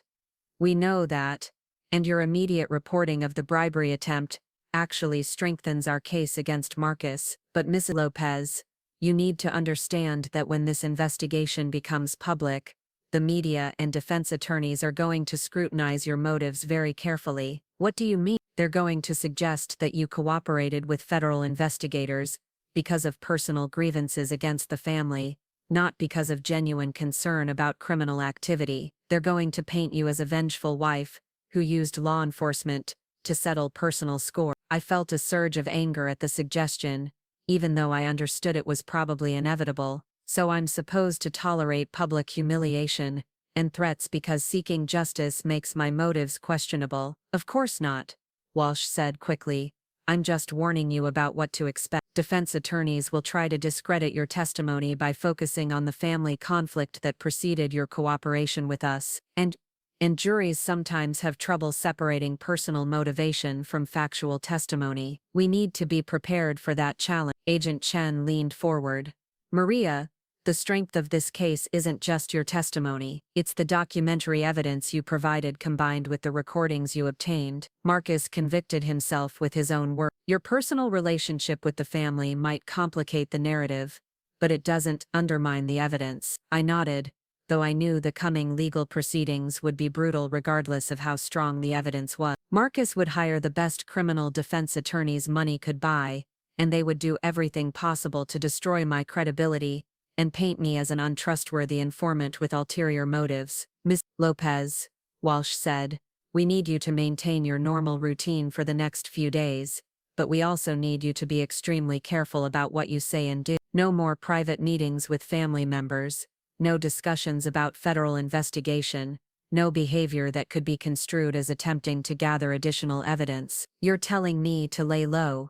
We're telling you to protect yourself while we finalize the case. We have everything we need to proceed. Your job now is to stay safe until we can bring these people into custody. I left the federal building with a strange mixture of anticipation and dread, knowing that I was entering the final phase of a process that would either vindicate me completely or destroy me along with the Castellanos family. The next 72 hours would determine not just the fate of Marcus and his criminal enterprise, but the future of my relationship with David and my ability to build a new life from the ashes of the old one. David was in the kitchen when I returned home, making coffee and humming quietly to himself. He looked up as I entered, his face brightening with a smile that made my heart ache. How did it go with Marcus? He asked, wrapping his arms around me from behind as I stood at the counter. Better than I expected, I said, which was technically true. We cleared the air, established some boundaries. I think we can move forward. I'm so relieved, David said, pressing a kiss to my temple. I was worried that the family would never recover from what happened at dinner. I leaned back against his chest, memorizing the feeling of his arms around me, knowing that in 3 days he might never want to touch me again. David, can I ask you something? Of course. Have you ever suspected that Marcus's business practices might not be entirely legal? I felt David stiffen slightly behind me. What do you mean? I mean the cash transactions, the offshore accounts, the payments to people whose names never appear on any official documents. Have you ever wondered where all that money comes from? David was quiet for a long moment, and I could sense him wrestling with a question he'd probably been avoiding for years. I've wondered, he said finally. But Marcus has always told me that commercial real estate involves a lot of complex financial structures that wouldn't make sense to someone outside the industry. And you believed him? I wanted to believe him, David said quietly. Maria, Marcus is my brother. He's supported our family for generations, provided for everyone, created opportunities that we never would have had otherwise. If I started questioning the source of that support, you'd have to question everything about your life. Yeah, I turned in his arms to face him, seeing the conflict in his eyes. David wasn't stupid, he was willfully ignorant. He'd chosen not to ask the hard questions, because he didn't want to know the answers, didn't want to confront the possibility that his comfortable life was built on criminal activity. David, if you discovered that Marcus was involved in illegal activities, what would you? He looked genuinely pained by the question. I don't know, I hope I'd do the right thing, but Maria, he's my family. He's the only family I have left besides you. What if doing the right thing meant losing everything? Your home, your financial security, your relationship with Mark? Then I guess I'd have to decide what's more important, my comfort or my integrity. I kissed him softly, tasting the sweetness of his naivety and the bitterness of what was coming. I love you, I said, meaning it completely even though I knew it might not be enough to save us. I love you too, he replied. Whatever happens with Marcus and the business, whatever challenges we face, we'll get through them together. I nodded, though I knew he was wrong. In 3 days, federal agents would shatter his faith in his family and force him to confront truths he'd been avoiding his entire adult life. The man who believed we could get through anything together was about to discover that his wife had been secretly working to destroy his brother, and that revelation would test the limits of our love in ways neither of us was prepared for. That evening, Catherine called to invite us to dinner again, her voice bright with false cheer as she suggested we celebrate Marcus and my successful reconciliation. I declined politely, claiming that I needed more time to adjust to the new family dynamics,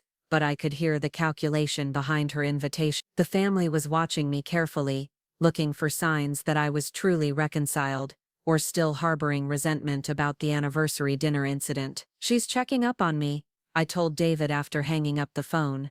"Probably," David agreed, "but can you blame her? The family has been through a lot of stress lately, and everyone wants to make sure things are really okay between you and Marcus." "What kind of stress?" David hesitated, apparently debating how much to reveal. "Marcus has been dealing with some business challenge, regulatory issues, competitive pressures, some problems with city planning departments." Catherine mentioned that he's been working late most nights, taking calls at all hours. More evidence that Marcus was feeling pressure from multiple directions, possibly including federal investigation. The agents would want to know about increased activity and stress within the family business. "David, can I ask you something else?" "Sure. If federal investigators approached you asking questions about Marcus's business practices, what would you tell them?" David's expression grew serious. "Why are you asking me that?"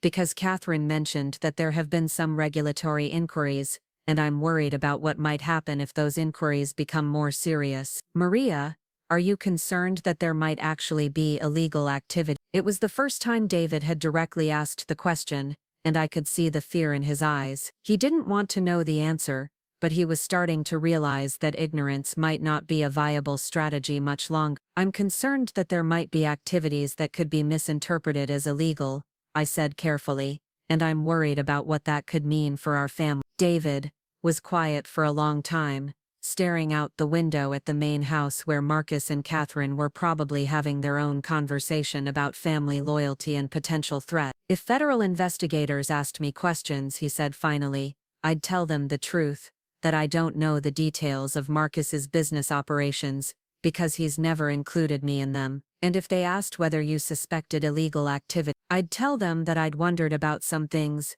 but never asked direct questions, because I trusted my brother to operate within the law, even if that trust turned out to be misplaced." David looked at me with an expression I'd never seen before, a mixture of fear and resignation. "Maria, are you trying to tell me something? Do you know something about Marcus's business that I should know?" This was the moment when I could have told him everything, when I could have prepared him for what was coming, and given him a chance to distance himself from his brother's criminal activity. But the federal agents had been clear about maintaining operational security until the arrests were made, and revealing the investigation to David could compromise everything we'd worked to build. "I'm just worried," I said. "I'm worried that the family might be vulnerable to accusations or investigations, and I want to make sure we're prepared for whatever comes." David nodded slowly. "Maybe we should talk to a lawyer ourselves, just to understand our options, if Marcus's business problems become more serious." "That's probably a good idea," but we both knew it was already too late for preventive measures. Whatever was coming for the Castellanos family was already in motion,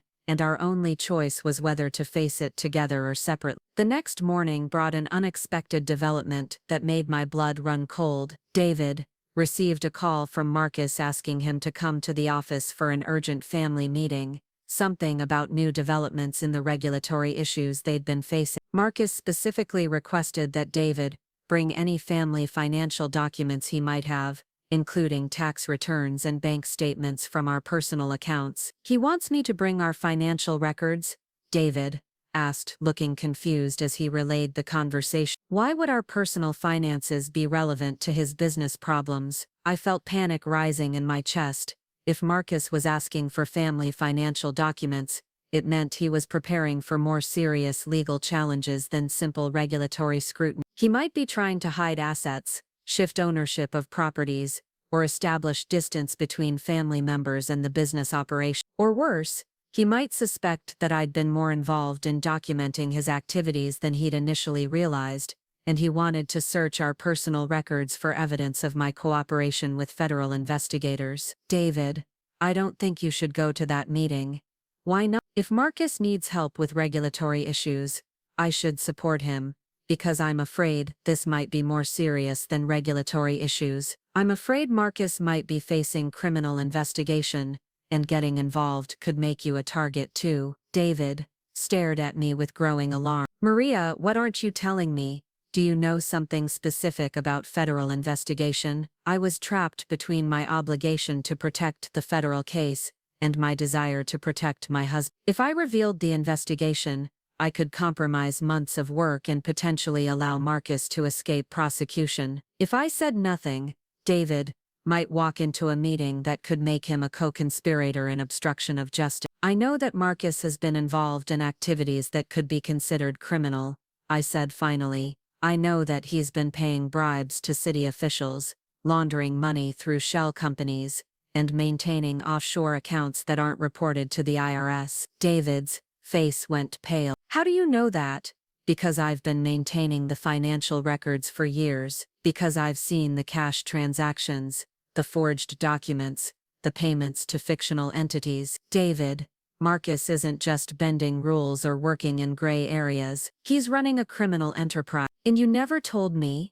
I tried to protect you by keeping you separate from it. I thought if you didn't know the details, you couldn't be held responsible for them. David sat down heavily, his hands shaking as he processed what I'd told him. My God, Maria, if what you're saying is true, if Marcus really is committing crimes, then we're all complicit just by living here, just by accepting his support. That's why I don't want you to go to this meeting. If Marcus is asking for financial documents, he might be trying to implicate you in his activities, or use you to help hide evidence. But if I don't go, if I suddenly refuse to help him, won't that seem suspicious? More suspicious than walking into a meeting that could make you an accessory to federal crimes. David was quiet for a long time, staring at his hands, while he wrestled with the implications of what I'd revealed. Finally, he looked up at me with eyes full of pain and confusion. Maria, if you've known about criminal activities for years, why haven't you done anything about it?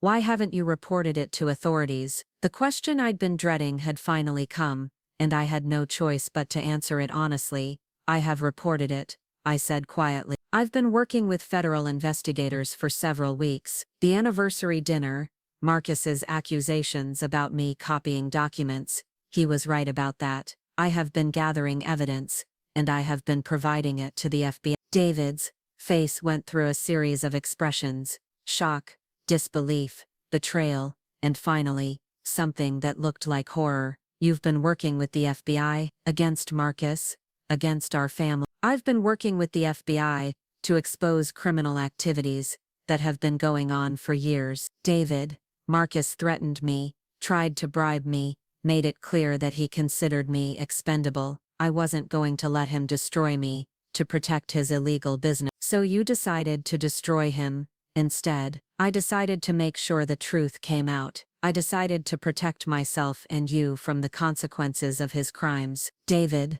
stood up abruptly, pacing to the window and back. Maria, do you realize what you've done? Do you understand that when the FBI arrests Marcus, it's going to destroy everything? Our home, our financial security, our family relationships. Yes, I understand that. And you did it anyway. I did it because Marcus left me no choice. He made it clear that I was either going to be his victim or his enemy. I chose to be his enemy. David stared at me like he was seeing a stranger. How long has this been going on? How long have you been lying to me? I haven't been lying to you. I've been protecting you. By working with federal agents to destroy my brother without telling me. By gathering evidence against my family while pretending to be loyal to them. I could see our marriage crumbling in real time. Could see the love in David's eyes being replaced by betrayal and anger. But I also knew that in a matter of hours, federal agents would make arrests that would vindicate everything I'd done. David, I need you to listen to me very carefully. The FBI is going to execute arrest warrants and search warrants within the next few days. Marcus is going to be charged with racketeering, money laundering, bribery, and obstruction of justice. If you go to that meeting today, if you help him hide assets or destroy evidence, you're going to be charged as a co-conspirator. And if I don't go, Marcus is going to know that something is wrong. He's going to suspect that you've told me about the investigation. Then we tell him that I told you about my concerns regarding the business, and that we've decided to consult with our own attorney before getting more involved. David shook his head. Maria, you don't understand. Marcus isn't just my brother, he's been the head of our family since our parents retired. If I defy him now, if I refuse to support him when he's facing serious legal challenges, it's going to destroy our relationship permanently. Your relationship is going to be destroyed anyway when he's arrested for federal crimes, unless the charges don't stick, unless he beats the case and we're left having betrayed him for nothing. I stared at my husband, realizing that even after everything I'd told him, even knowing about Marcus's criminal activities, he was still more concerned about family loyalty than about justice or legal consequences. David, the charges are going to stick. I've provided the FBI with years of documentation, recorded conversations, financial evidence that proves criminal activity beyond any reasonable doubt. Marcus is going to prison, and everyone who helps him hide evidence or obstruct the investigation is going to prison with him, including you. What do you mean? I mean, you've been complicit in these activities for years. You've maintained the financial records, organized the documentation, participated in the business operation. How do you know the FBI won't charge you as a co-conspirator once they're finished using you as an informant? The question hit me like a physical blow because it was one I'd asked myself repeatedly throughout the investigation. The federal agents had assured me that my cooperation would protect me from prosecution, but David was right that my years of involvement in the family business could potentially be used against me. I have immunity in exchange for my cooperation, I said, though I wasn't entirely certain that immunity would protect me from all possible charges. Do you? Or do you have promises from federal agents who might change their minds once they have everything they need from you? Before I could answer, David's phone rang. Marcus's name appeared on the caller ID, and I could see David wrestling with whether to answer it. Don't go to that meeting, I said urgently. Call Marcus back and tell him you're not feeling well, that you need to reschedule. David looked at me for a long moment, then answered the phone. Marcus? Yes. I got your message about the meeting. Actually, I'm not feeling well today. Food poisoning, I think. Can we reschedule for tomorrow? I could hear Marcus's voice on the other end of the line, sharp with irritation and suspicion. No, I understand it's urgent, David continued, but I'm really not in any condition to drive right now. All right, we'll talk tomorrow. David hung up and looked at me with an expression I couldn't read. He's not happy about the delay. He said the regulatory issues are more serious than he initially thought, and that time is a critical factor, because he knows federal agents are closing in on him. Maybe, or maybe because he's genuinely facing legitimate business challenges and needs family support. I could see that despite everything I'd told him, David was still hoping that his brother might be innocent, that the criminal activities I'd described might be misunderstandings or exaggerations. David, in the next few days, federal agents are going to arrest Marcus and search his properties. When that happens, you're going to see evidence of criminal activity that will remove any doubt about what he's been doing. I need you to be prepared for that, and I need you to be prepared for the possibility that when this is all over, when Marcus is either convicted or exonerated, our marriage might not survive what you've done. The words hung in the air between us like a death sentence. I'd known this moment would come, had known that betraying David's family would test the limits of our relationship. But hearing him articulate the possibility that our marriage might not survive was still devastating. I understand, I said quietly. Because Maria, you've made choices that affect both of our lives without consulting me. You've committed us to a course of action that could destroy everything we've built together. And you did it while lying to me about what you were doing. I was trying to protect you. No, you were trying to protect yourself, and I understand why. Marcus treated you terribly, and you had every right to be angry.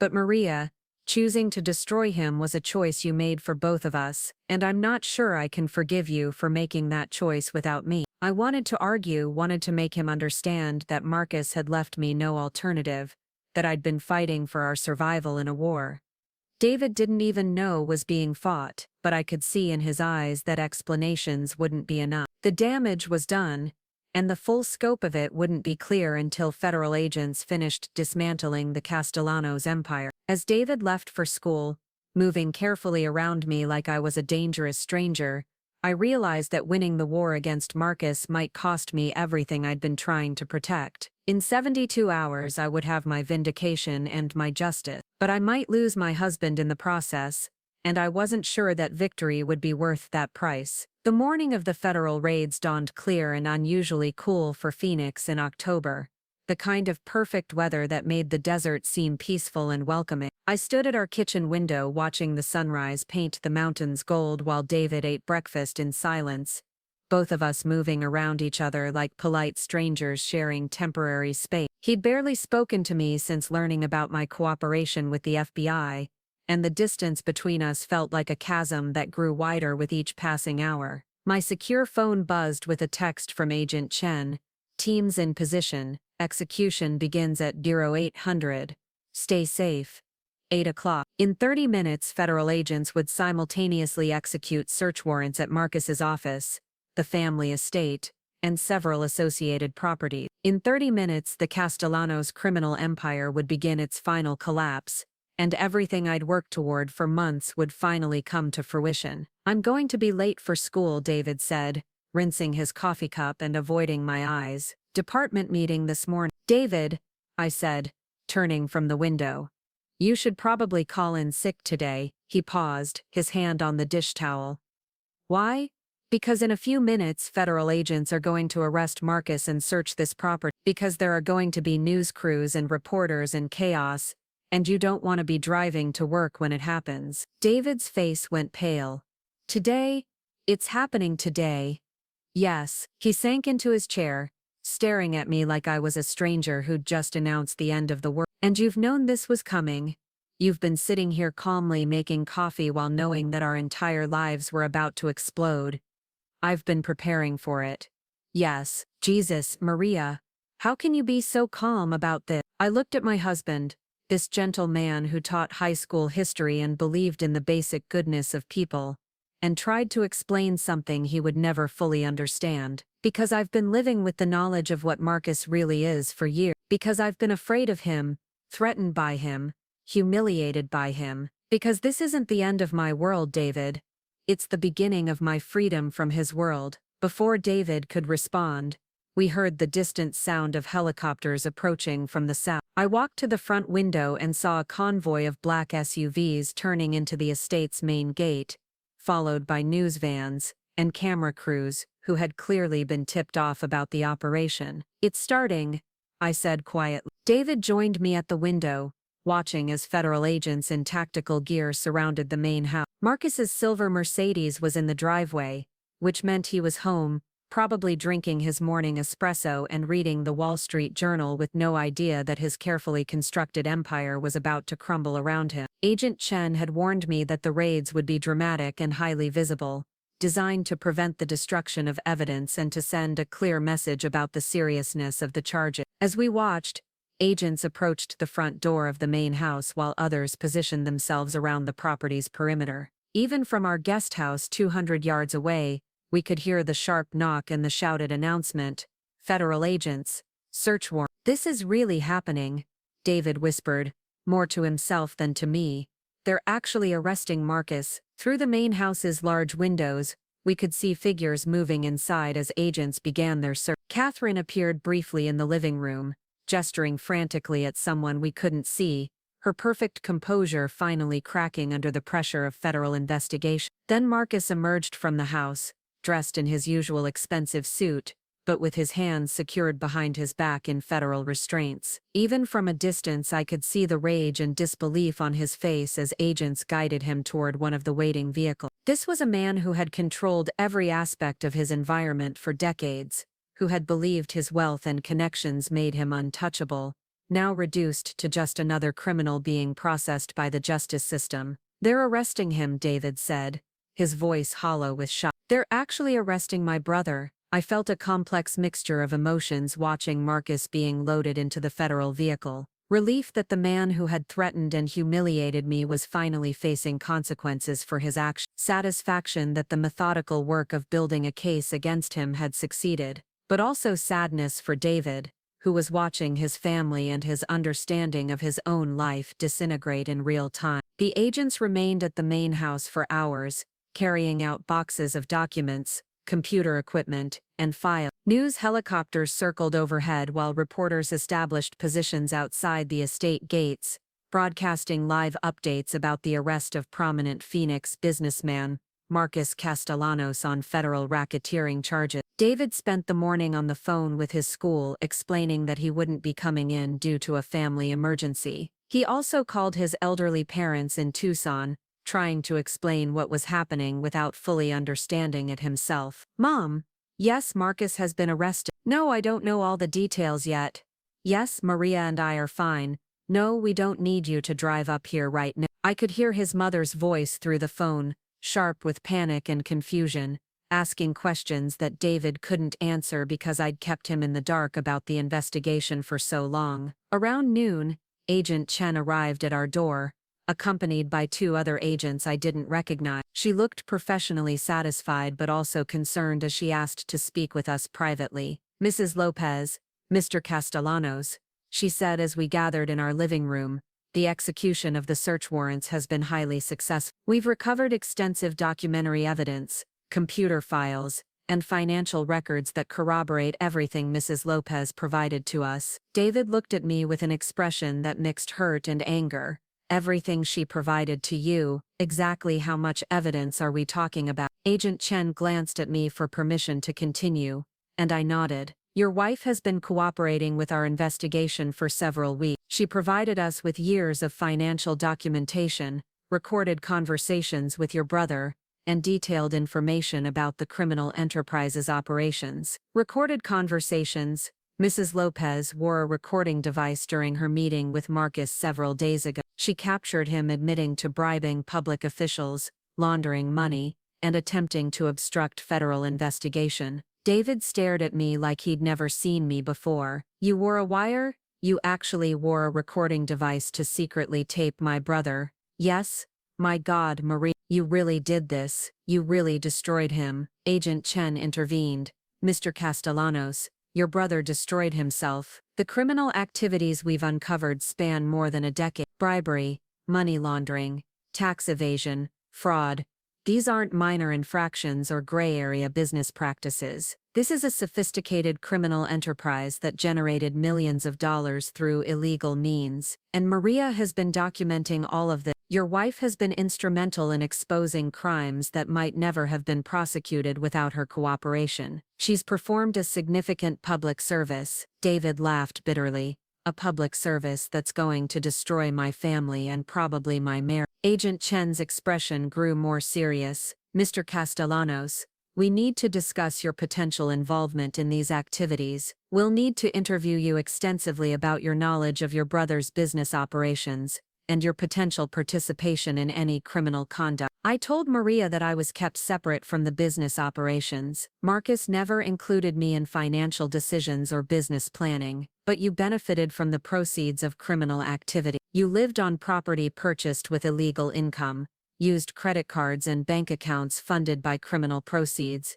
enjoyed a lifestyle supported entirely by your brother's illegal enterprise. David's face went ashen.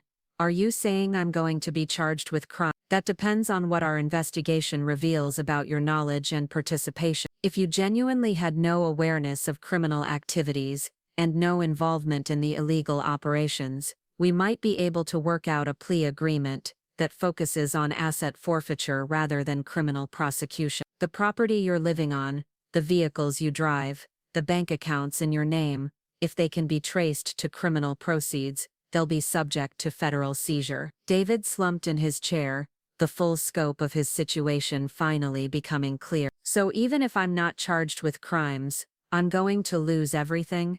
Potentially, yeah. I watched my husband process the reality that his comfortable academic life was ending, that the financial security he'd taken for granted was built on criminal activity, that his brother's arrest was just the beginning of his own legal and financial challenges. David, I said gently, the agents told me that cooperation could help minimize your exposure. If you're honest about what you knew and when you knew it, if you provide information about the family's assets and business operations, they might be more lenient in the plea negotiation. David looked at me with an expression I'd never seen before, a mixture of betrayal and desperate calculation. You want me to cooperate against Marcus too? You want me to help them build their case against my own brother? I want you to protect yourself. I want you to tell the truth and accept the consequences of choices that were made for you by other people. Choices that were made for me by you too, Maria. You chose to work with federal agents without consulting me. You chose to destroy Marcus without considering what that would mean for our marriage. Agent Chen cleared her throat.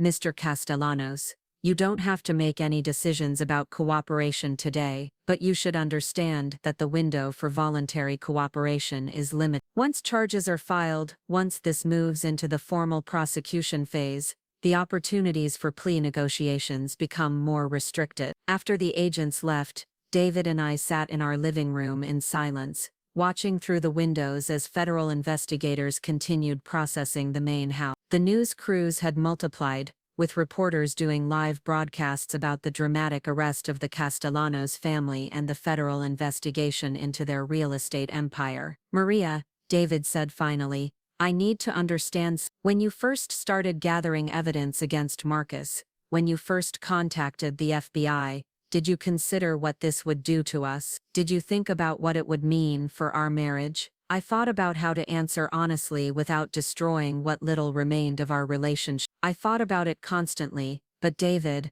I also thought about what would happen if I did nothing. Marcus had made it clear that he considered me a threat to be managed. He was planning to force me out of the family, to isolate me from you, to destroy my reputation and my security. So you decided to destroy him first. I decided to protect myself using the only weapons I had, the truth about his criminal activities and the evidence I'd been gathering for years. David was quiet for a long time, staring at his hands. I understand why you felt threatened. I understand why you felt like you had to fight back. But Maria, you made choices that affected both of our lives without giving me a chance to be part of those decisions. Because I knew you would try to protect Marcus. Because I knew your family loyalty would override your commitment to justice. Maybe I would have surprised you. Maybe I would have chosen to support my wife over my criminal brother. Would you have? Really? David met my eyes for the first time that day. I guess we'll never know, will we? That evening, as the federal agents finished their initial search and the news crews packed up their equipment, David made a decision that broke my heart even though I'd been expecting it. I'm going to stay in a hotel tonight, he said, packing a small suitcase with clothes and toiletries. I need time to think, to process everything that's happened, to figure out what comes next. David, please don't go. We can work through this together. Maria, I don't even know who you are anymore. The woman I married would have talked to me about something this serious. The woman I married would have found a way to protect our family without destroying. The woman you married was naive enough to believe that loyalty and service would be rewarded with respect and security. I'm not that woman anymore. No, you're not. And I don't know if I can love the woman you've become. The words hit me like physical blows. Even though I'd known this conversation was inevitable, I'd sacrificed my marriage to bring down Marcus, and now I was facing the consequences of that choice. I love you, I said, as David loaded his suitcase into his car. Whatever happens with the legal proceedings, whatever happens with our future, I want you to know that I love you. David paused with his hand on the car door. I love you too, Maria, but love isn't enough to rebuild trust, and I don't know if I can ever trust you again. As I watched his taillights disappear down the estate driveway, I realized that my victory over Marcus was complete but hollow. I'd exposed his criminal empire, ensured his prosecution, and protected myself from his threat. But I'd lost my husband in the process, and the quiet house around me felt more like a tomb than a home. Over the following weeks, The legal proceedings moved forward with the inexorable momentum of federal justice. Marcus was denied bail and remained in federal custody, while prosecutors filed a comprehensive RICO indictment that detailed years of criminal activity. The evidence I'd provided formed the backbone of the case, and my recorded conversations with Marcus became key exhibits in the government's presentation. Catherine was charged as a co-conspirator, though her lawyers negotiated a plea agreement that involved extensive cooperation with prosecutors and forfeiture of most of their assets. Several city officials were also arrested on bribery charges, and the investigation expanded to include other real estate developers who had participated in Marcus's corrupt scheme. David eventually agreed to cooperate with federal investigators in exchange for immunity from prosecution, but the process was painful and humiliating for him. He was forced to acknowledge that he'd willfully ignored obvious signs of criminal activity, that his comfortable academic life had been subsidized by illegal income, that his loyalty to his brother had made him complicit in ongoing crime. The estate was seized by federal marshals, and David and I were given 30 days to relocate. I moved to a small apartment in central Phoenix, while David took a temporary position at a community college in Flagstaff, putting physical distance between himself and the scandal that had consumed his family. We met for coffee a few months after Marcus's conviction, sitting across from each other in a downtown cafe like polite strangers making awkward conversation. David looked older, more serious, and deeply tired in a way that went beyond physical exhaustion. "How are you handling everything?" I asked, genuinely concerned about his emotional and financial well-being. "I'm surviving," he said. "The teaching position in Flagstaff isn't glamorous, but it's honest work that doesn't depend on criminal proceeds. I've got a small apartment, a used car, and enough money saved to get by for a while." And emotionally, David was quiet for a moment, stirring his coffee while he considered his answer. "I'm angry at Marcus for lying to me for years, at myself for being willfully ignorant, at you for making choices that affected both of our lives without consulting me. I understand the anger, because Maria, I've been thinking about this for months, and I still can't decide whether you saved me from Marcus's criminal enterprise or destroyed my life in the process of saving yourself. Maybe both, David agreed. But the thing is, I can forgive you for working with the FBI, I can even forgive you for keeping it secret from me, but I can't forgive you for making the decision to destroy my family without giving me a chance to be part of that choice." I nodded, understanding that this was probably the last honest conversation we would ever have. I made the best decisions I could with the information I had, and the options available to me. "I'm sorry that those decisions hurt you, but I'm not sorry that I made them. I know, and that's why our marriage couldn't survive this, because you're not sorry, and I can't forgive you for not being sorry." We finished our coffee in silence, and when David stood to leave, I knew I was watching the final dissolution of 15 years of marriage. Not because we'd stopped loving each other, but because we'd learned that love alone wasn't enough to bridge the gap between the choices I'd made and the consequences he'd had to live with. "Take care of yourself, Maria," David said, as he prepared to walk away. "You too, and Maria. For what it's worth, I think you probably did the right thing. I just wish you'd found a way to do it that didn't destroy everything else in the process." As I watched David disappear into the Phoenix afternoon crowd, I reflected on the price of justice and the cost of revenge. Marcus was serving a 20-year federal sentence, his criminal empire was dismantled, and the public officials he'd corrupted were facing their own prosecutions. The truth had come out, the guilty were being punished, and the system of corruption he'd built was being systematically destroyed. But I was sitting alone in a coffee shop, divorced from the man I'd loved for 15 years, estranged from the only family I'd known as an adult, starting over at 52 with nothing but my integrity and my determination to build something honest from the ruins of my old life. Marcus had wanted to teach me a lesson about my place in his family's hierarchy. Instead, he'd taught me that I was stronger than I'd ever imagined, more capable of strategic thinking than I'd ever realized, and more willing to sacrifice everything for the truth than I'd ever believed possible. As I walked back to my small apartment, I thought about Agent Chen's words on the day of Marcus's arrest. "You've performed a significant public service." It hadn't felt like public service at the time,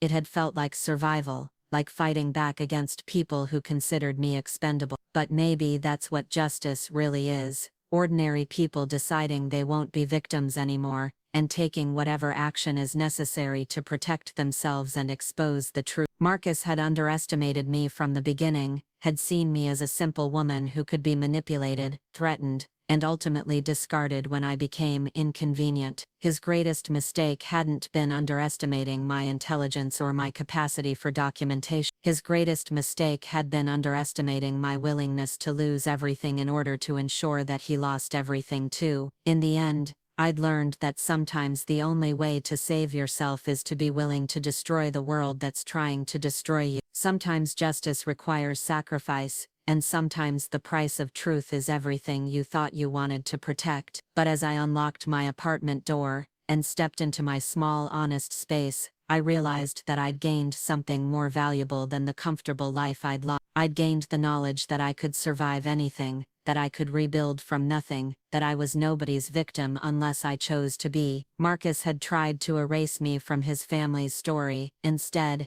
I'd made sure that his story ended with mine. Up next, you've got 2 more standout stories right on your screen. If this one hit the mark, you won't want to pass these up. Just click and check them out.